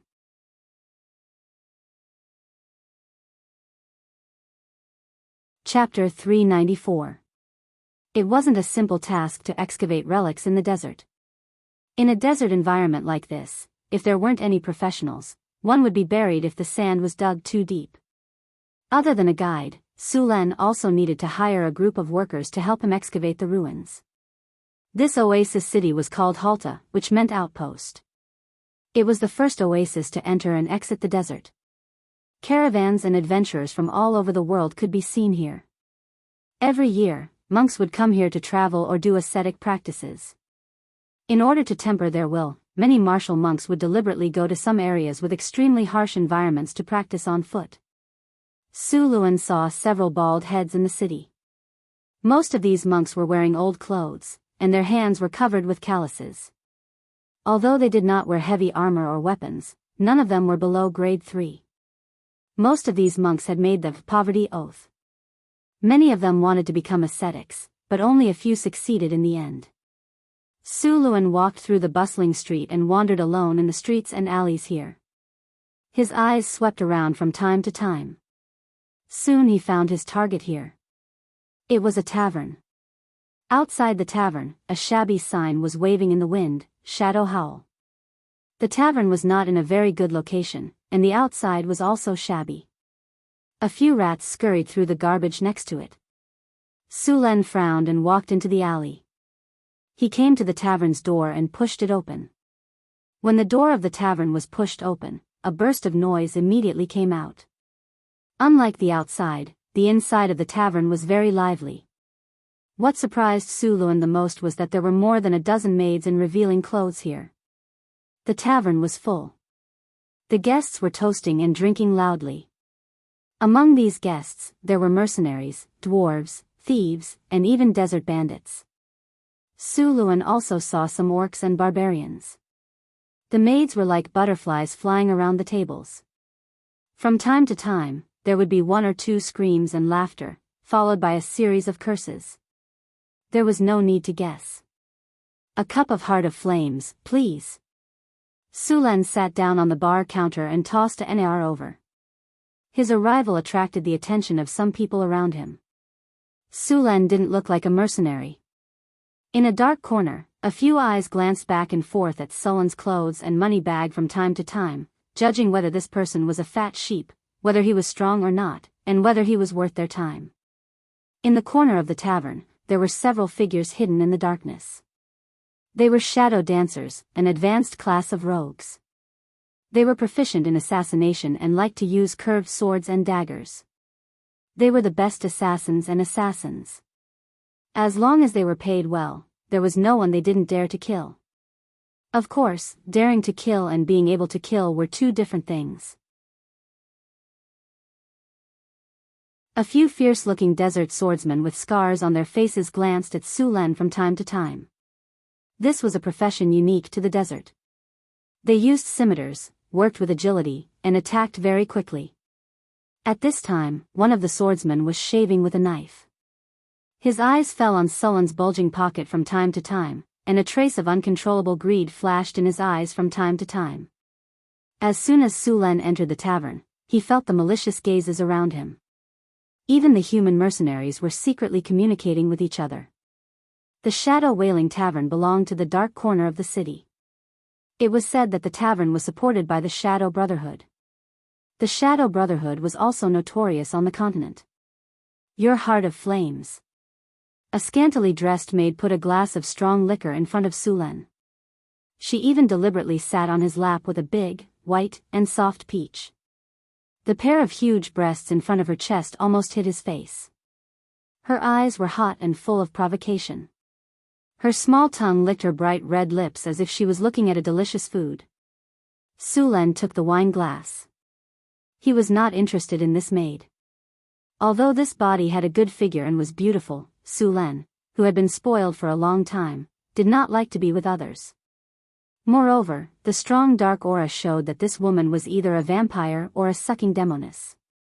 She was not only lusting after his body, but also his life essence. After casually sending her away, Sulen picked up the wine glass and drank it in one gulp. This heart of flames was made with vodka and a few other spices. Drinking it was like drinking fire.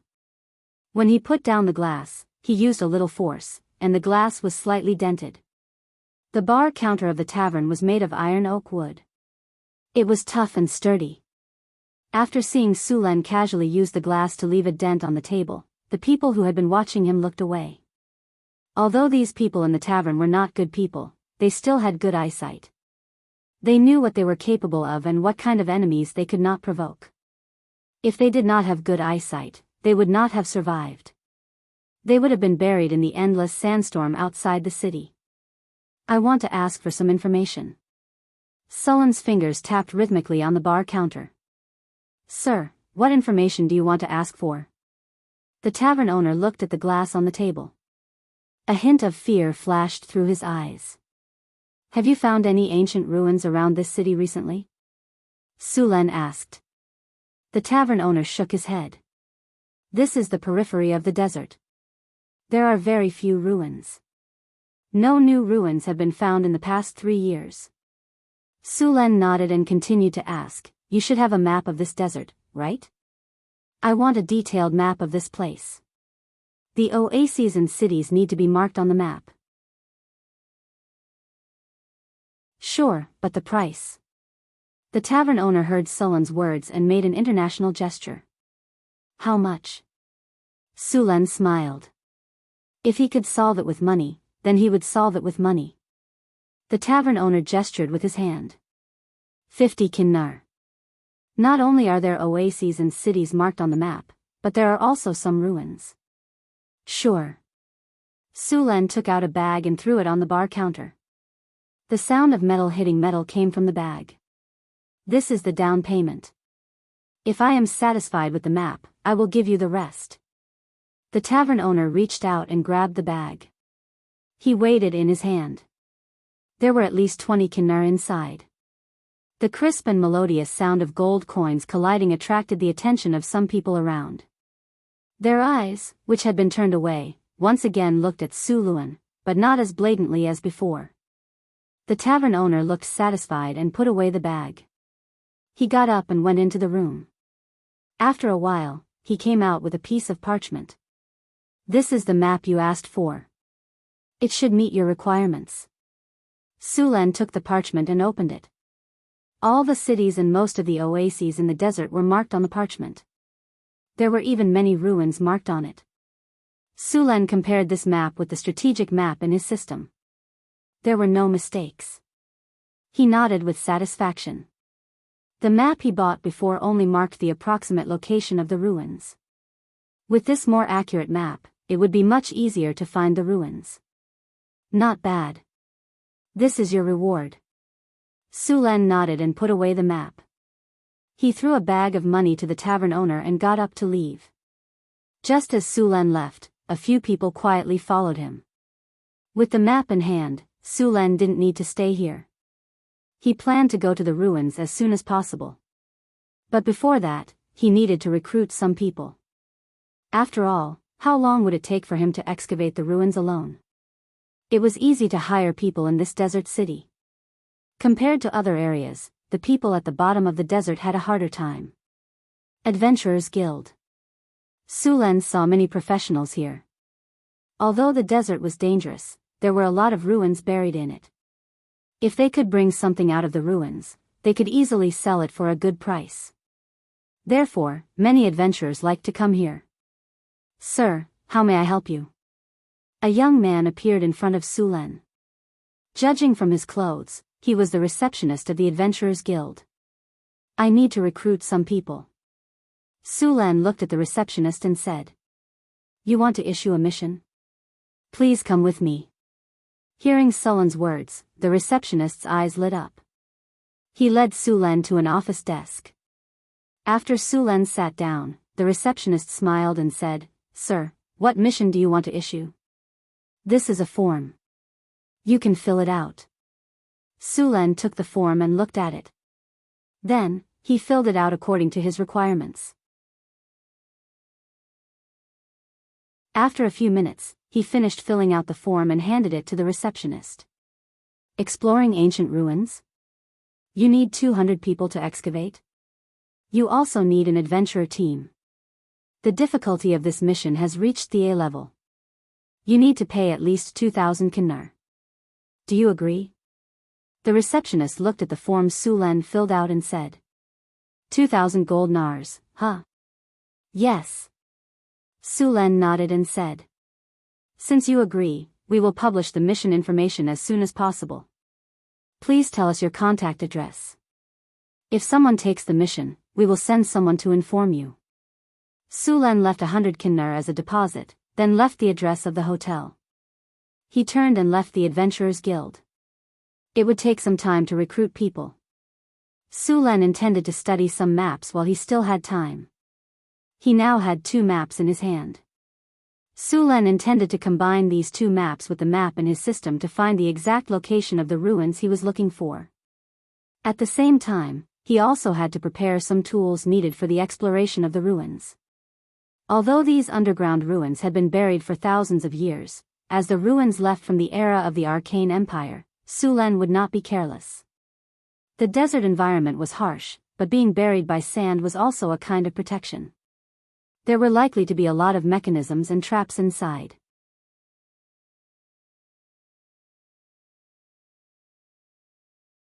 Chapter 395.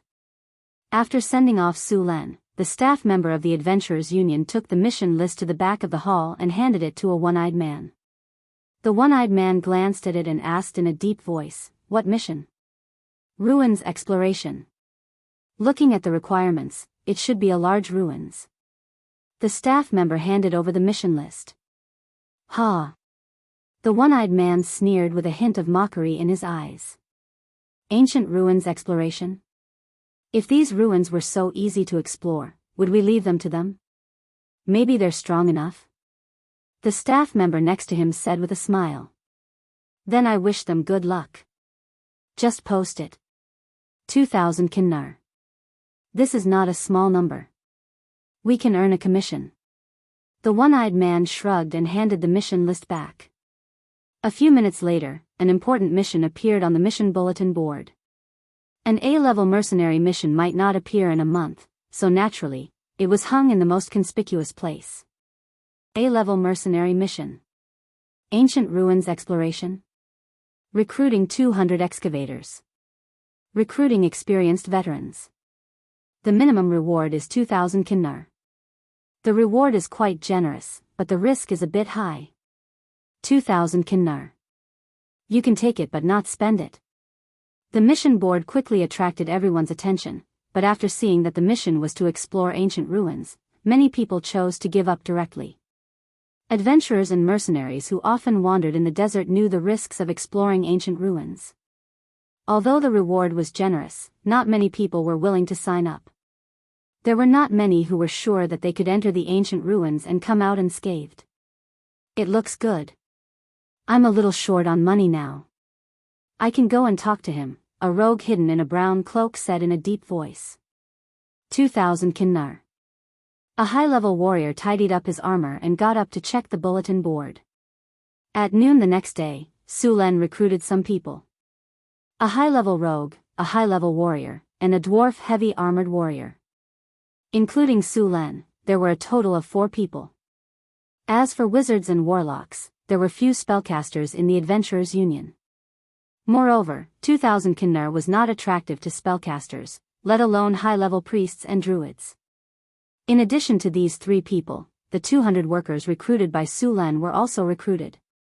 After a simple meeting and discussion, Sullen's adventurer team left the city with a large number of materials on the morning of the 3rd day. 200 workers, 50 camels loaded with goods, and 3 high-level professions, led by Su Len, set out into the depths of the desert. Yellow sand filled the sky. The long team moved slowly in the desert.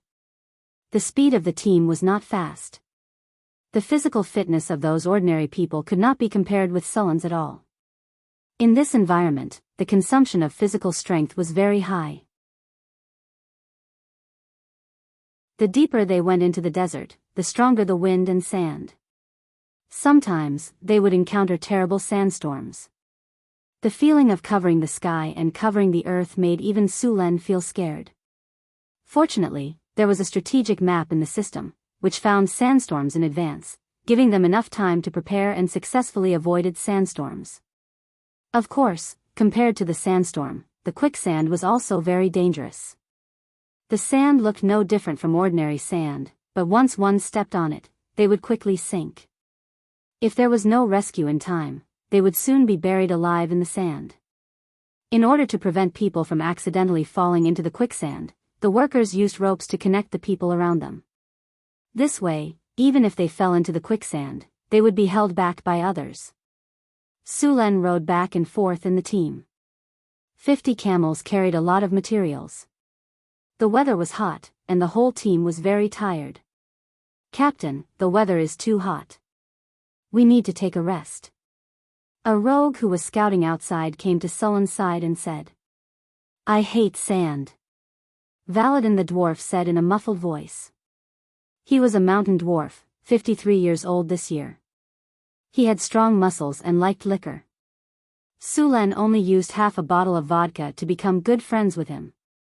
Because of the dwarf's weight and armor, it was very difficult for him to walk in the desert. If he was not careful, his heavy body would fall into the sand. Moreover, the iron armor on his body would often have sand get into it. Coupled with the sweat on his body, it was even more uncomfortable for the sand to stick to his body. Sulen looked at the tired people, then nodded and said, "Let's go to the back of the sand dune in front to rest. It can shelter us from the sun. Everyone, work harder. We can rest when we reach the sand dune in front." The leader of the craftsmen shouted. After hearing the voice of the craftsman, the artificial people were refreshed and immediately quickened their pace. The human rogue was called Baron. He often wandered in the desert area. His weapons were curved swords and crossbows. As for the warrior, he was a local adventurer named Jane. He was good at two-handed swords. His strength was average, but he was very experienced. About 10 minutes later, the team came to the back of the sand dune and then began to rest. People took out their own food and water to replenish. Sulen took out the sheepskin map and compared it to see if the team's route had deviated. At this time, some red light spots suddenly appeared on his strategic map. There were about 50 people in the light spots, and they were moving quickly toward their current position. Desert bandits? Seeing the red light spots, Sulen frowned slightly. He did not find anyone watching them in the past 2 days. How did these desert bandits find them so accurately? Screech. There was an eagle's cry in the sky. Sulen looked up and saw a goshawk hovering over the team and then flying away. An eagle. Sulen immediately understood. It was obvious that these desert bandits were using falcons to watch them. If the northern town city could tame falcons, then other people could tame falcons as well. Guards. Sulen put away the map and shouted. "Sir, what can I do for you?" The leader of the craftsmen ran over and asked. "Desert bandits are coming. Everyone, immediately form a circle around the camels." "Craftsmen, go into the circle and hide," Sulen said in a deep voice. "Desert bandits?" Hearing the word desert bandits, the leader of the craftsmen's face changed drastically. As someone who lived in this area of the desert, he was very familiar with the desert bandit style. These desert bandits often robbed caravans. Their methods were cruel.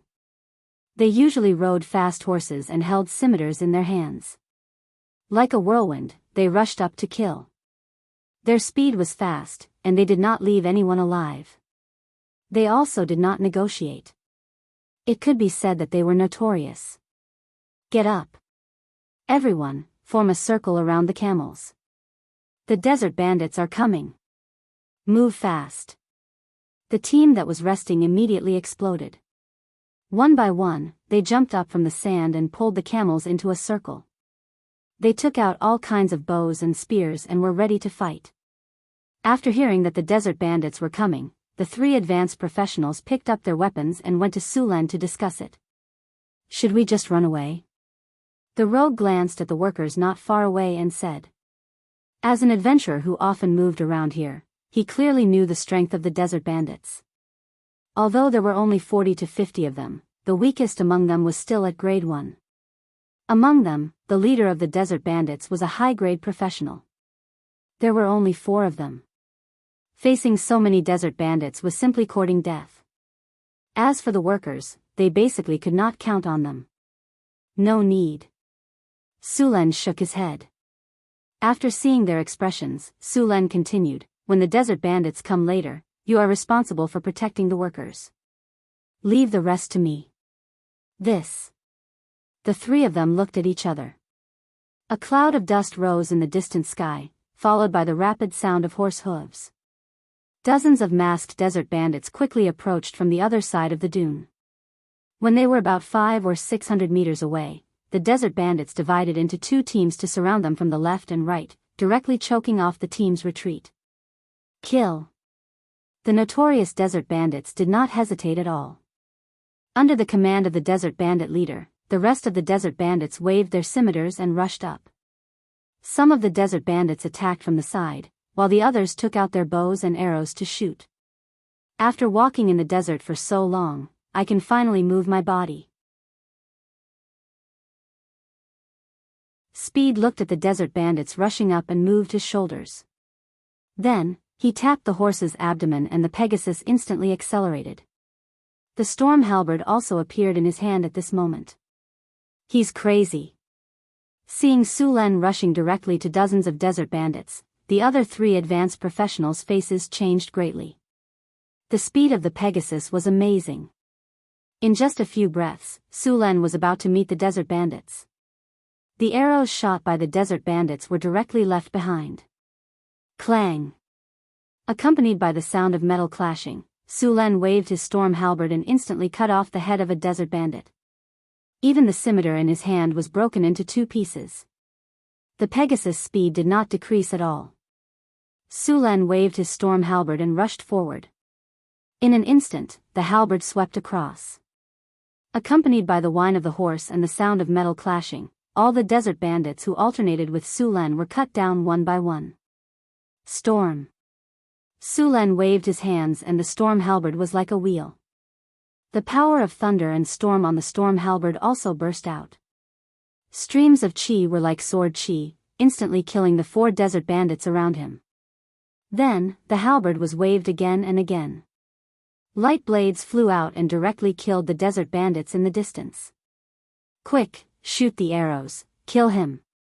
Seeing that his men had suffered heavy casualties as soon as they came into contact, the leader of the desert bandits panicked and hurriedly ordered the archers to focus fire. However, the arrows were useless against Sulen. He waved his halberd and deflected the arrows that were shot at him.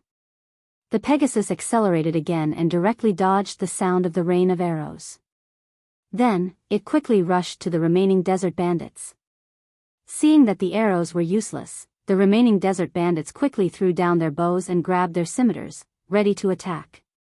Just before the desert bandits could react, Sulen had already rushed directly into them like a tiger in a flock of sheep.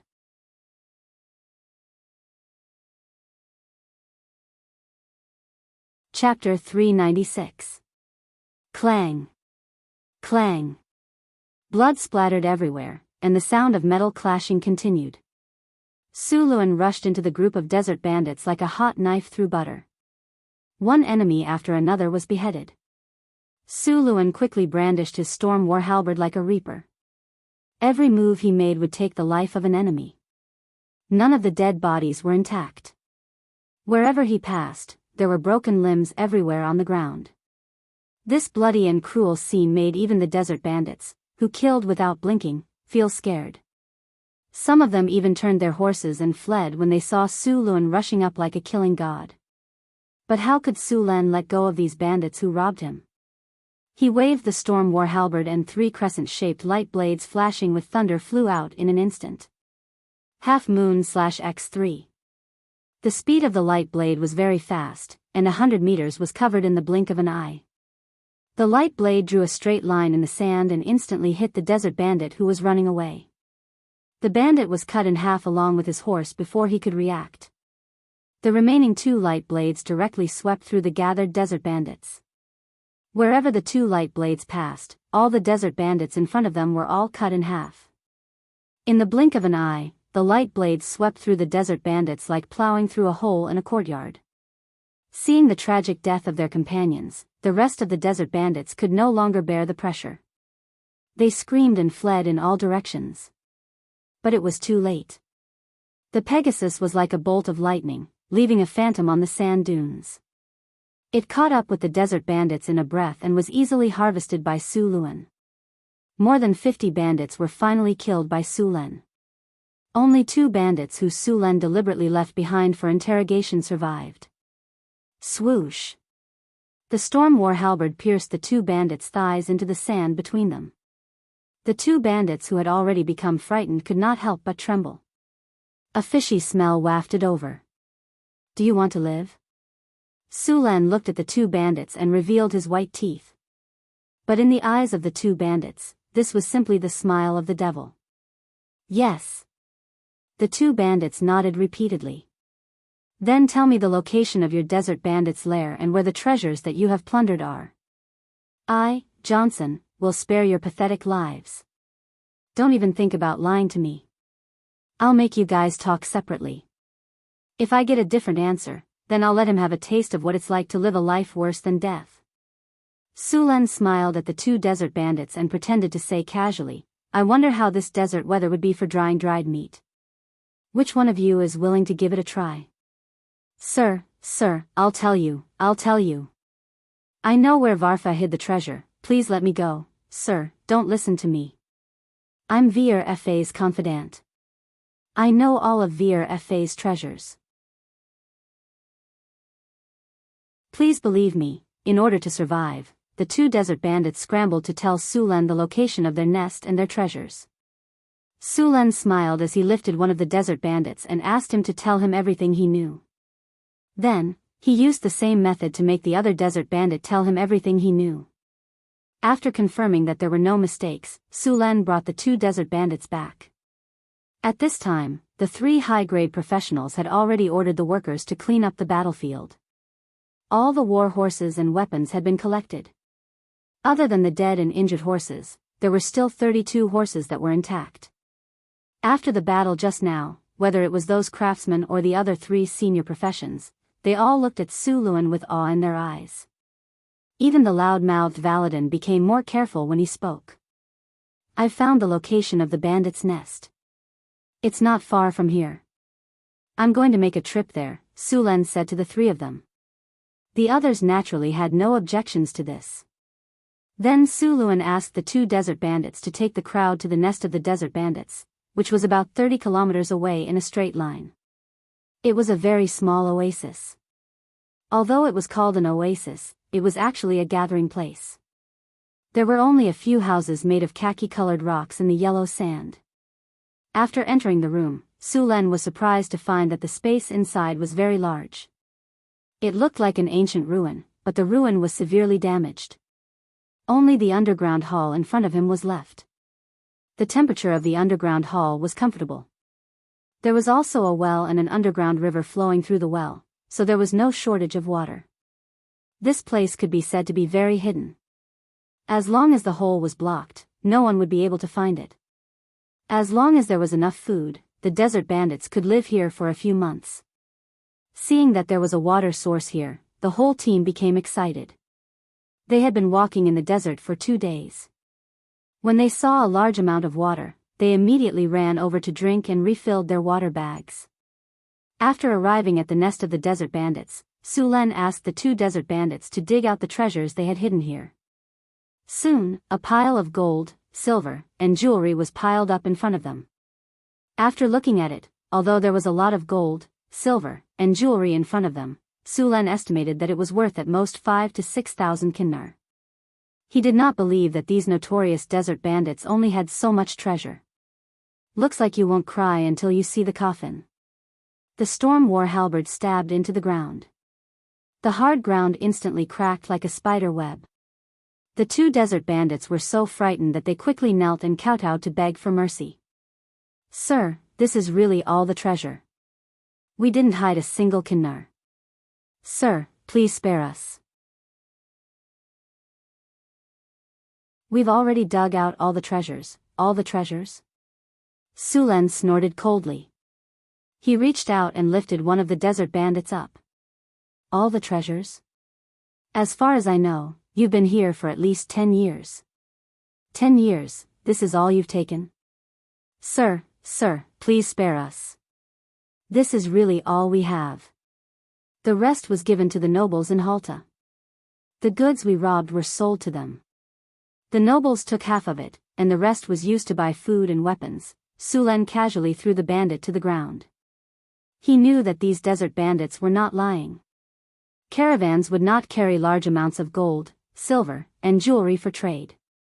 These desert bandits must have needed to sell the goods after robbing. Only the nobles in Halta had the ability to swallow the goods. The reason why these desert bandits had been active for so long without being killed was probably because of the nobles' connivance. Since you found the treasures, you can go now. Sulen waved his hand and said.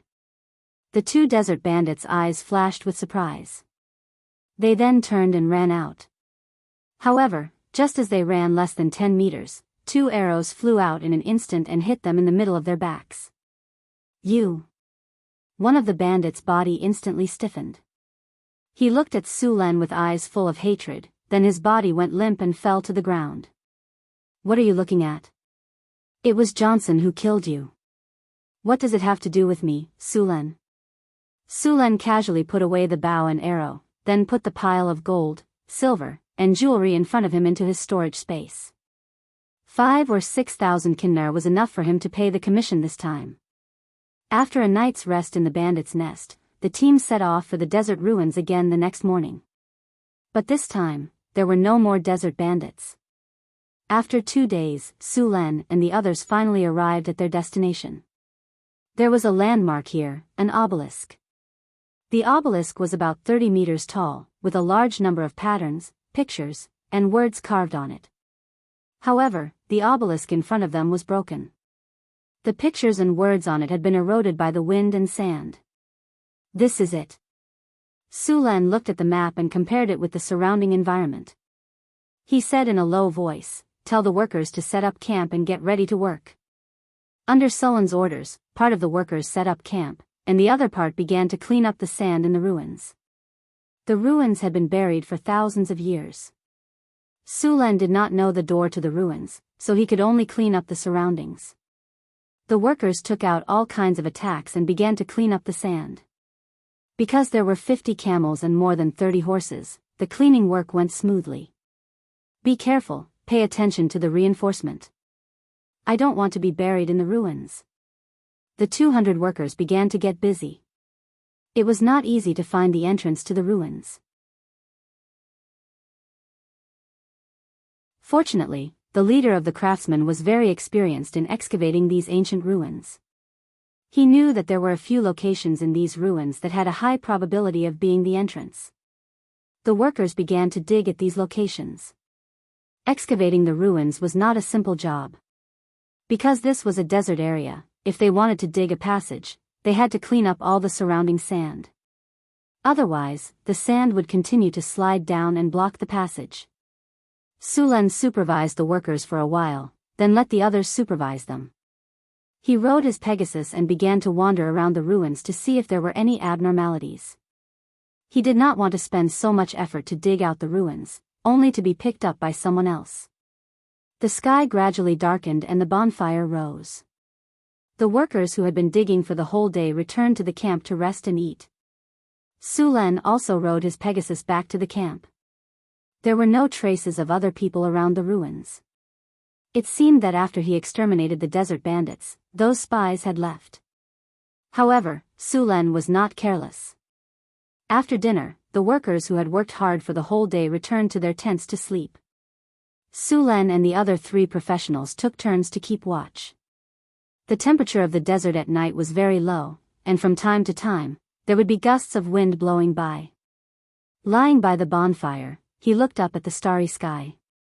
The starry sky in the desert was very beautiful. There were no dark clouds in the night sky, and countless stars twinkled in the night sky. Sulan knew that those stars were not just stars, other than some ordinary celestial bodies in the starry sky. Some of the stars were actually projections of the divine kingdoms of the gods, so there was a legend in this world that when the stars in the starry sky fell, it represented the fall of a god.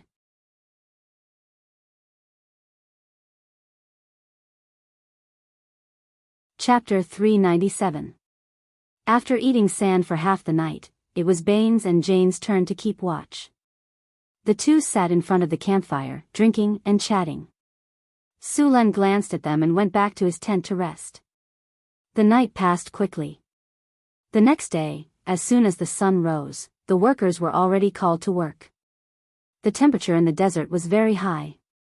If they did a lot of work during the day, it was very likely that they would get heatstroke. Therefore, they had to get up early to work, and then go back to rest when the weather was the hottest. They would continue working in the afternoon when the weather was not so hot. The 200 workers were digging in several places, but after digging to a certain depth, they found that these places were not the entrance. After a day of digging, there were only 2 places left that the leader of the craftsmen had designated. On the 3rd day, the workers continued to dig. When there were only 2 places left, the digging speed was much faster than the previous 2 days. Ah! Monster! Suddenly, there was a scream, and then several professionals rushed up. The workers who were digging on the site ran in all directions, trying to hide from something. For a moment, it was very chaotic. Sulan's body flashed, and the storm war halberd appeared in his hand. He asked in a deep voice, "What happened?" "Mummies. It's mummies." A worker answered Sulan. At this time, he was panicking and wanted to escape. Mummies were a kind of undead creatures unique to the desert. Compared to ordinary undead, mummies moved much faster and had high defense. Although the layer of shroud on their body looked tattered, its defense was higher than leather armor. However, they also had a weakness, which was their low resistance to fire. Sulan left the frightened worker and appeared at the edge of the sandpit in a flash. At this time, a mummy wrapped in linen was about to pounce on a worker.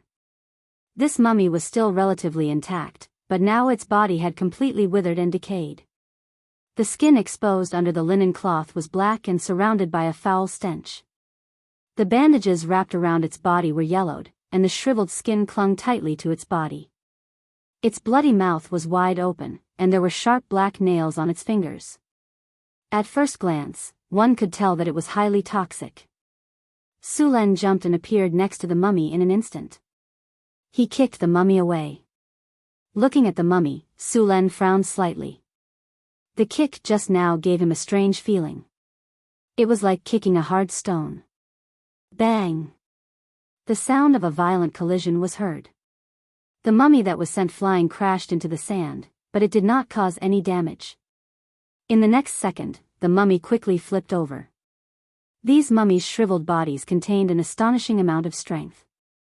All workers, retreat. At this moment, a few more mummies rushed out of the hole that had been dug. At the same time, Barn, Jane, and the dwarf warrior also rushed over. After seeing the mummies, they rushed up directly. For a moment, the mummies were forced to retreat. However, at this moment, a powerful aura of death suddenly came from the entrance of the cave. A mummy shrouded in the aura of death rushed out. This mummy was different from the other mummies. It had a pair of red eyes and a metal mask on its head. Its body was obviously much bigger than the other mummies. Its sickle-like hands had amazing destructive power. Its body was emitting a strong negative energy. Poisonous mummy. Seeing this mummy, the rogue immediately shouted. The toxic mummy was a powerful monster. Aside from having great strength and the plague effect on their attacks, they also had the ability to revive other mummies. They were very difficult monsters to deal with, and their challenge rating was at level 16. Sulan moved and rushed up in an instant. At the moment when the two sides clashed, the storm war halberd felt like it had pierced rubber. Sulan directly kicked the poisonous mummy away. Sulan frowned slightly. A strange energy wanted to invade his body, but as soon as it got close, it was directly rejected by his body. Don't get too close to Hector. The poisonous mummy can spread diseases. Barn, the rogue next to him, reminded. Sulan nodded and rushed up again. With his vitality, the negative state of the poisonous mummy could not cause any damage. Thunder Spear. The powerful power of thunder and lightning appeared on the Storm War Halberd. The Storm War Halberd was full of thunder and lightning, and fiercely hit the poisonous mummy. The power of thunder and lightning broke out, and the negative energy on the poisonous mummy dissipated. Sullen's whole body turned into a shadow, and the Storm War Halberd in his hand kept attacking. For a time, the poisonous mummy's body was full of thunder and lightning. The poisonous mummy was not slow, and it was not much slower than the average rogue. Unfortunately, it was now facing Sulan, a high-grade legend, and its reaction speed was not enough. The poisonous mummy didn't fight back. After Su Luan sped up, the poisonous mummy was completely beaten up. The poisonous mummy was attacked by Sulan more than a dozen times in a short time, but it did not even touch Sullen's clothes. The poisonous mummy was extremely angry, and it roared again and again, but there was nothing it could do. While Su Luan was besieging the poison mummy, more mummies rushed out of the dug hole. Bane, Jane, and Valadin fought while retreating. Although these mummies were no match for them individually, they had no choice but to dodge the fearless attacks of a dozen mummies. After all, they were not undead creatures like the mummies. After seeing this situation, Sulan could not leave it alone. The poisonous mummy had thick skin, and Sulan could not kill it in a short time. However, the other mummies could not. Fireball. The orange-red fireball quickly took shape, and then flew directly into the mummies that were besieging the three. Boom! With a loud bang, flames rose, and instantly wrapped several mummies around it. The mummy that was directly hit was directly blown to pieces, and the other mummies were also ignited and turned into human-shaped torches. These mummies were like dry wood covered with grease. The flames burned bigger and bigger, and there was no way to put it out. Soon, they were burned into a pile of charcoal. The air was filled with the unpleasant stench of corpses. With nearly a third of the mummies gone, the pressure on the three was instantly reduced. Sulan swung his storm battle halberd again, and the powerful lightning energy dissipated the poisonous mummy's aura. The mummy's tall body kept retreating. Just as Sulan was about to rush up and finish off the poisonous mummy, a thick ray of negative energy suddenly flew out of the mummy's mouth. Sulan dodged it. The black ray of negative energy hit the mummy that had just been burned into charcoal. The next moment, an aura of death erupted, and the mummy that had turned into charcoal was resurrected. Undead resurrection. After resurrecting one mummy, the poisonous mummy did not stop. It was ready to resurrect another mummy. Sulan naturally would not give it another chance. His body flashed, and the storm battle halberd with powerful lightning energy instantly hit the poisonous mummy. The poisonous mummy in front of him stiffened, and then the bandages that were wrapped around its body were torn apart, and the aura of death that was gathering dissipated directly. Sulan took the opportunity to attack like a storm, and did not give the poisonous mummy any chance to fight back. The poisonous mummy kept retreating, and the negative energy around its body was mostly dispersed. Then, the storm battle halberd ruthlessly cut the poisonous mummy in half. A wave of aura of death spread out from the poisonous mummy, and then slowly disappeared. The poisonous mummy's body that was left on the ground was instantly set ablaze. The flames rose as if turpentine had been added, and quickly burned the poisonous mummy's body into ashes. Without the poisonous mummy, the rest of the ordinary mummies were easier to deal with. Soon, all the mummies were burned to ashes. Sulan bent down and picked up a purple crystal from the ashes of the poisonous mummy. It was a high-level soul crystal. Sulan would not mind having more of it. Hathaway was preparing to build an army of golems, and it was just right for her. The battle ended quickly, and all the mummies around were killed. However, there were still casualties among the workers. A worker's throat was bitten when the mummy appeared, and now he could not be more dead. Since he was killed by the mummy, there was a strong aura of negative energy in his body. If he did not find a priest to purify it, it was very likely that he would be resurrected as an undead creature. Naturally, there was no priest here. The best way was to cremate him. After killing the mummy, Sulen called the workers back again. The workers did not run far. The desert was hundreds of miles away, and the workers did not have the strength to run back. After dealing with these things, Sulen prepared to enter the ruins. The workers had already dug out a passage. The ruins were very dangerous, and ordinary people would die if they entered. Therefore, they had to clean up the place first before continuing to excavate. Bane, Jane, Valadin, come with me. The rest of you wait above. There should be a lot of monsters in the ruins.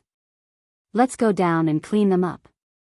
Let's go, I want to let those skeletons have a taste of my axe. Valadin said as he waved his battle axe. Bring torches, those undead creatures are afraid of fire. Bane took out a few torches and kerosene and handed them over.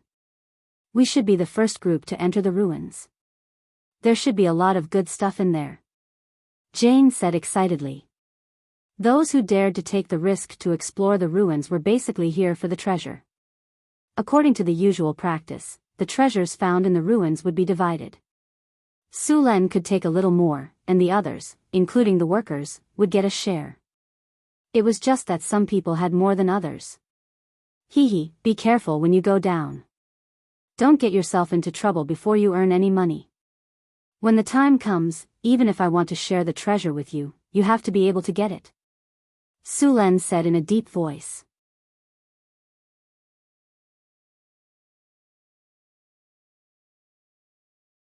Chapter 398. Don't worry, I'm not a rookie. I'm the great dwarf explorer, Valadin. The dwarven juggernaut patted his chest and said, and my armor will protect me from harm. I hope so. Sulen shrugged. Soon, the workers cleared all the sand and stones piled up at the entrance of the passage. Sulen nodded to the three and said, let's begin. After that, Sulen snapped his fingers and summoned a gust of wind that blew into the passage. Then, 10 seconds later, a gust of wind rushed out with a foul and decaying smell. Okay, you can go in now. After the foul air in the passage was sucked out, Sulen gestured to the workers next to him. Then, the workers came over with various tools. Supports, pulleys, ropes, torches, hooks, medicine, bandages. After all the preparations were completed, Sulen's figure flashed, and he slid down the passage with one hand holding the rope. The entrance of the cave was about 10 meters away from the entrance of the passage. After Sulen came to the passage, he looked around. With dark vision, he could see normally in the dark. He did not find any danger in the passage. He lit the torch and fixed it on the wall next to him. Sulen then shouted, "It's safe, you can come down now." The second to come down was Bane the rogue. The agile Bane grabbed the rope and slid down quickly. When he was 3 meters away from the ground, he landed firmly on the ground after a light flip. "Hey, excuse me, I'm coming down." At this moment, Valadin's voice came from above.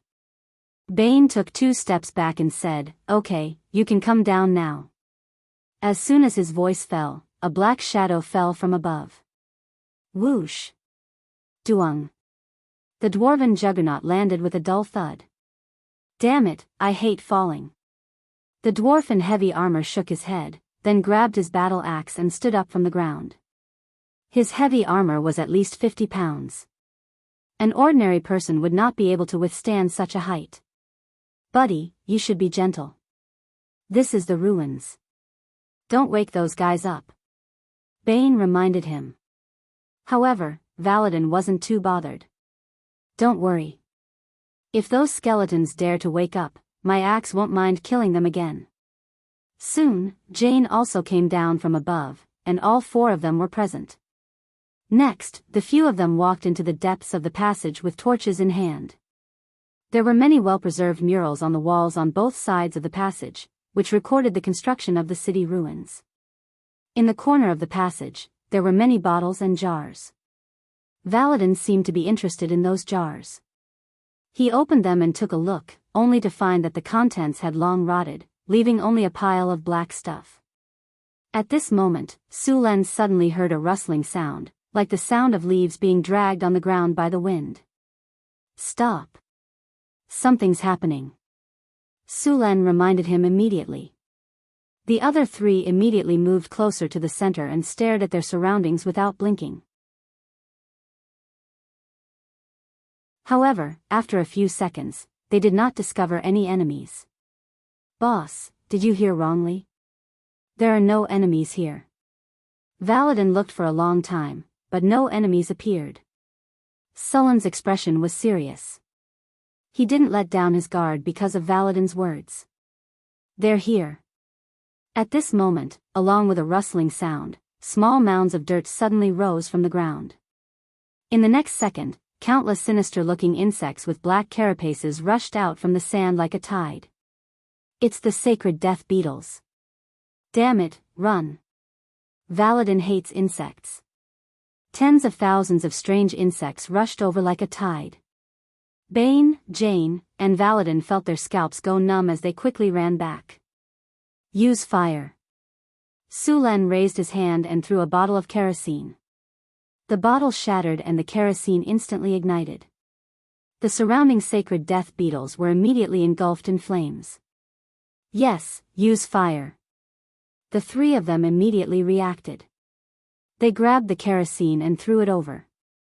Soon, a wall of fire appeared in the passage.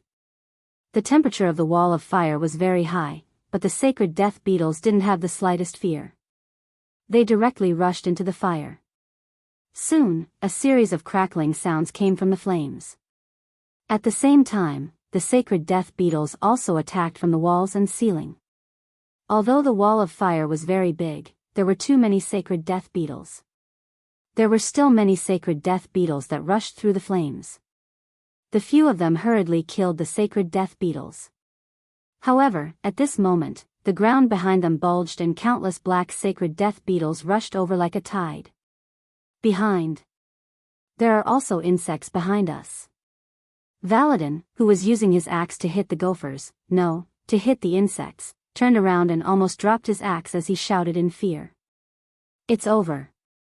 It's over. I can't go back and marry my little Nasha. I won't be able to see her bucket-like waist and that sexy beard again. I'm sorry, Nasha. Valadin said with a sad face. Damn it, why are there so many insects? Kerosene, is there any more kerosene? Quickly throw a bottle over. Jane stepped on a few sacred death beetles that rushed over and waved his hand to sweep away the sacred death beetles that climbed onto his leg. The kerosene has been used up. Bane said helplessly as he chopped 2 sacred death beetles into 4 pieces. He was too excited to throw away the kerosene just now. Get out of the way. Su-Len shouted. He turned around and aimed his palm at the tunnel. Burning hand. Scorching flames instantly flew out from his palm and covered the entire tunnel in a breath. The flames wreaked havoc and instantly swallowed all the sacred death beetles in the tunnel. This counts as surviving? Bane looked at the burning tunnel and sighed in relief. The flames burned for close to 5 minutes. The temperature in the tunnel also became hot and the air was filled with a burnt stench. There were a lot of sacred death beetles. After 5 minutes, the insect tide finally retreated. When the black insect tide retreated, a thick layer of burnt sacred death beetles was left on the ground. Hey! It stinks. Valadin stomped a sacred death beetle that was still alive to death. After the battle, Su-Len once again lit a torch and continued to explore the depths of the ruins. After the sacred death beetle tide, the group became more cautious. However, they did not encounter any more disgusting insects in the following exploration. After passing through this section of the tunnel, Su-Len discovered that the tunnel behind them had been buried by sand. He could only inform the workers above to come down and dig up the tunnel again. Exploration of ruins was like this. Most of the time, they needed to clear the path bit by bit. Fortunately, the tunnel was not buried for long. After half an hour, the tunnel was dug up. Whoosh! Whoosh! A gust of cold wind blew. Su-Len frowned slightly. Some strange sounds came from the tunnel, making people feel creepy. After the tunnel was dug up, Su Len saw the scene behind the tunnel. It was a hall with an area of about 2,000 square meters. The entire hall looked like it had been ransacked and was very messy. On the floor of the hall, there were a large number of skeletons. These skeletons seemed to be divided into two camps. Many of the skeletons were still fighting each other before they died. Crash. A sudden sound came from the empty hall, immediately attracting everyone's attention. Under everyone's gaze, a blue flame suddenly appeared and the skeletons on the floor began to move. It's the undead. All workers, retreat. Su Luan immediately ordered the moment he saw the blue will-o'-the-wisp. The workers hurriedly ran back to where they came from. Crash. Crash. Crash. The sound of bones colliding could be heard. Over 100 skeletons stood up in the hall. The strength of the skeletons was not high. They were only slightly stronger than the lowest level skeletons and zombies. Their challenge rating was level 5. Barnes, Valadin, and Valadin were all high-level professionals. Dealing with these low-level undead was not a problem. In the previous battle, the three of them were unable to use their full strength against the sacred death beetles. However, facing these skeletons, it was like a tiger entering a flock of sheep. Valadin was wearing heavy armor. He waved his axe and rushed forward. The attacks of the skeletons could only cause some shallow scratches on his armor. However, every time he swung his axe, he could smash the skeletons into pieces. Barnes and Jane, who were following behind, waved their scimitars and swords. The skeletons were quickly destroyed. The battle only lasted for 10 minutes. Therefore, the skeletons were dealt with. The hall was filled with broken bones. After dealing with these skeletons, they did not rest and began to clean up the battlefield. These skeletons were very poor.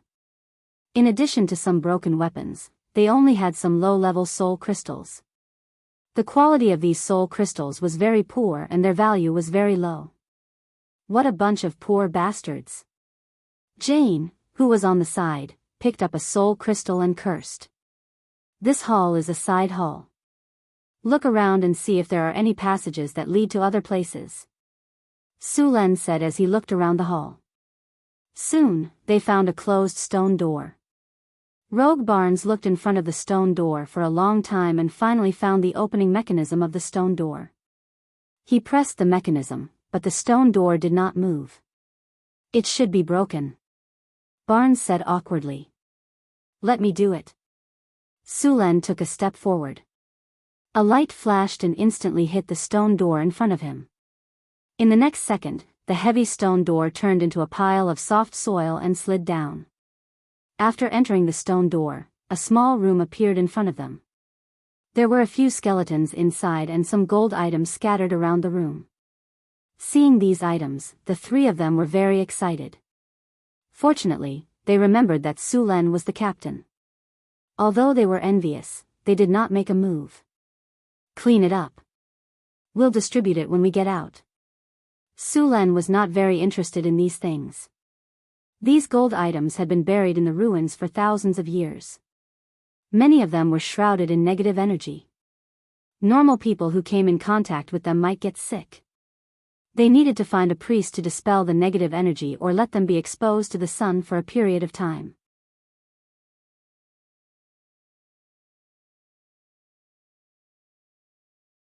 Chapter 399.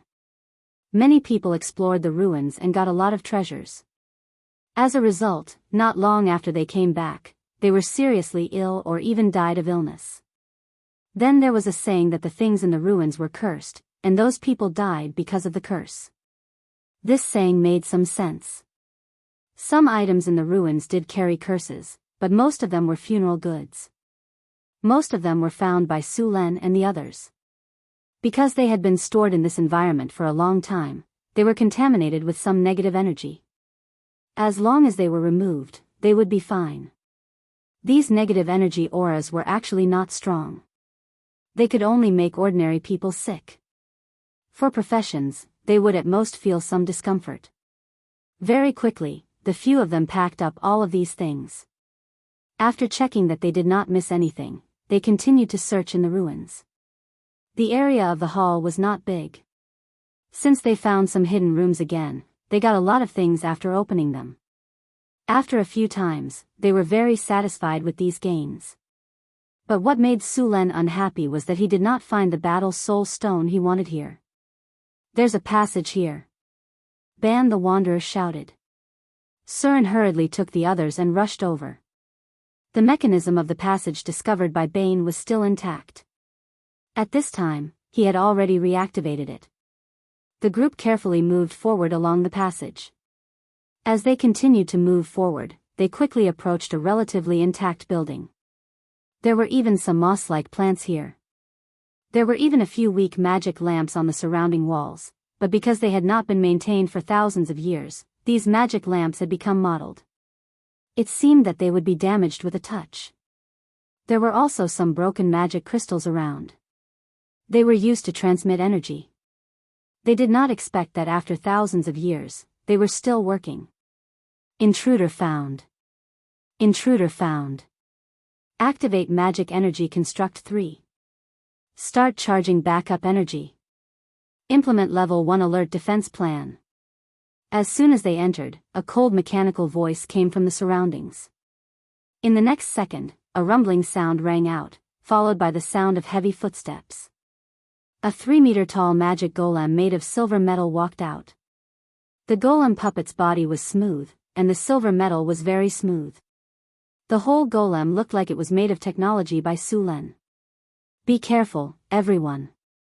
This is a high-level golem puppet," Rogue Barnes said after seeing the appearance of the golem. "Don't fight him head-on. This place has been sealed for thousands of years. They don't have much energy left to fight," Su Len reminded. In these ancient ruins related to the Arcane Kingdom, they often encountered such steel golems. In the era of the Arcane Kingdom, these steel golems belonged to the city guards. However, although these golems could still move, there was not much energy left in them. Therefore, although these golems were powerful, there was still a way to deal with them. Target found. Lock onto the intruder. Activating level 1 defense alert. Eliminate all intruders. Activate elemental fissure blade. Crack. With a soft sound, Su Len saw some changes in the arm of the puppet golem in front of him. Then, a weapon that looked like a light blade appeared in an instant. Energy blade weapon? After seeing the weapon in the golem's hand, Sullen's expression changed in an instant. This kind of energy light blade weapon was also high-end equipment during the Arcane Empire. This kind of weapon was very sharp. The lowest damage was equivalent to the legendary level. Ordinary armor was no different from paper in front of this kind of weapon. After the light blade weapon appeared, the puppet golem immediately launched an attack. To Sullen's surprise, although the puppet golem looked very heavy, it was very fast. The puppet golem rushed directly toward Jane. Jane did not show any weakness and waved his long sword to meet the attack. Sullen's expression changed greatly. "Get out of the way. Its weapon is very dangerous." After hearing Sullen's reminder, Jane's body, which was waving his long sword, changed his posture instantly. He rolled to the side to dodge the attack.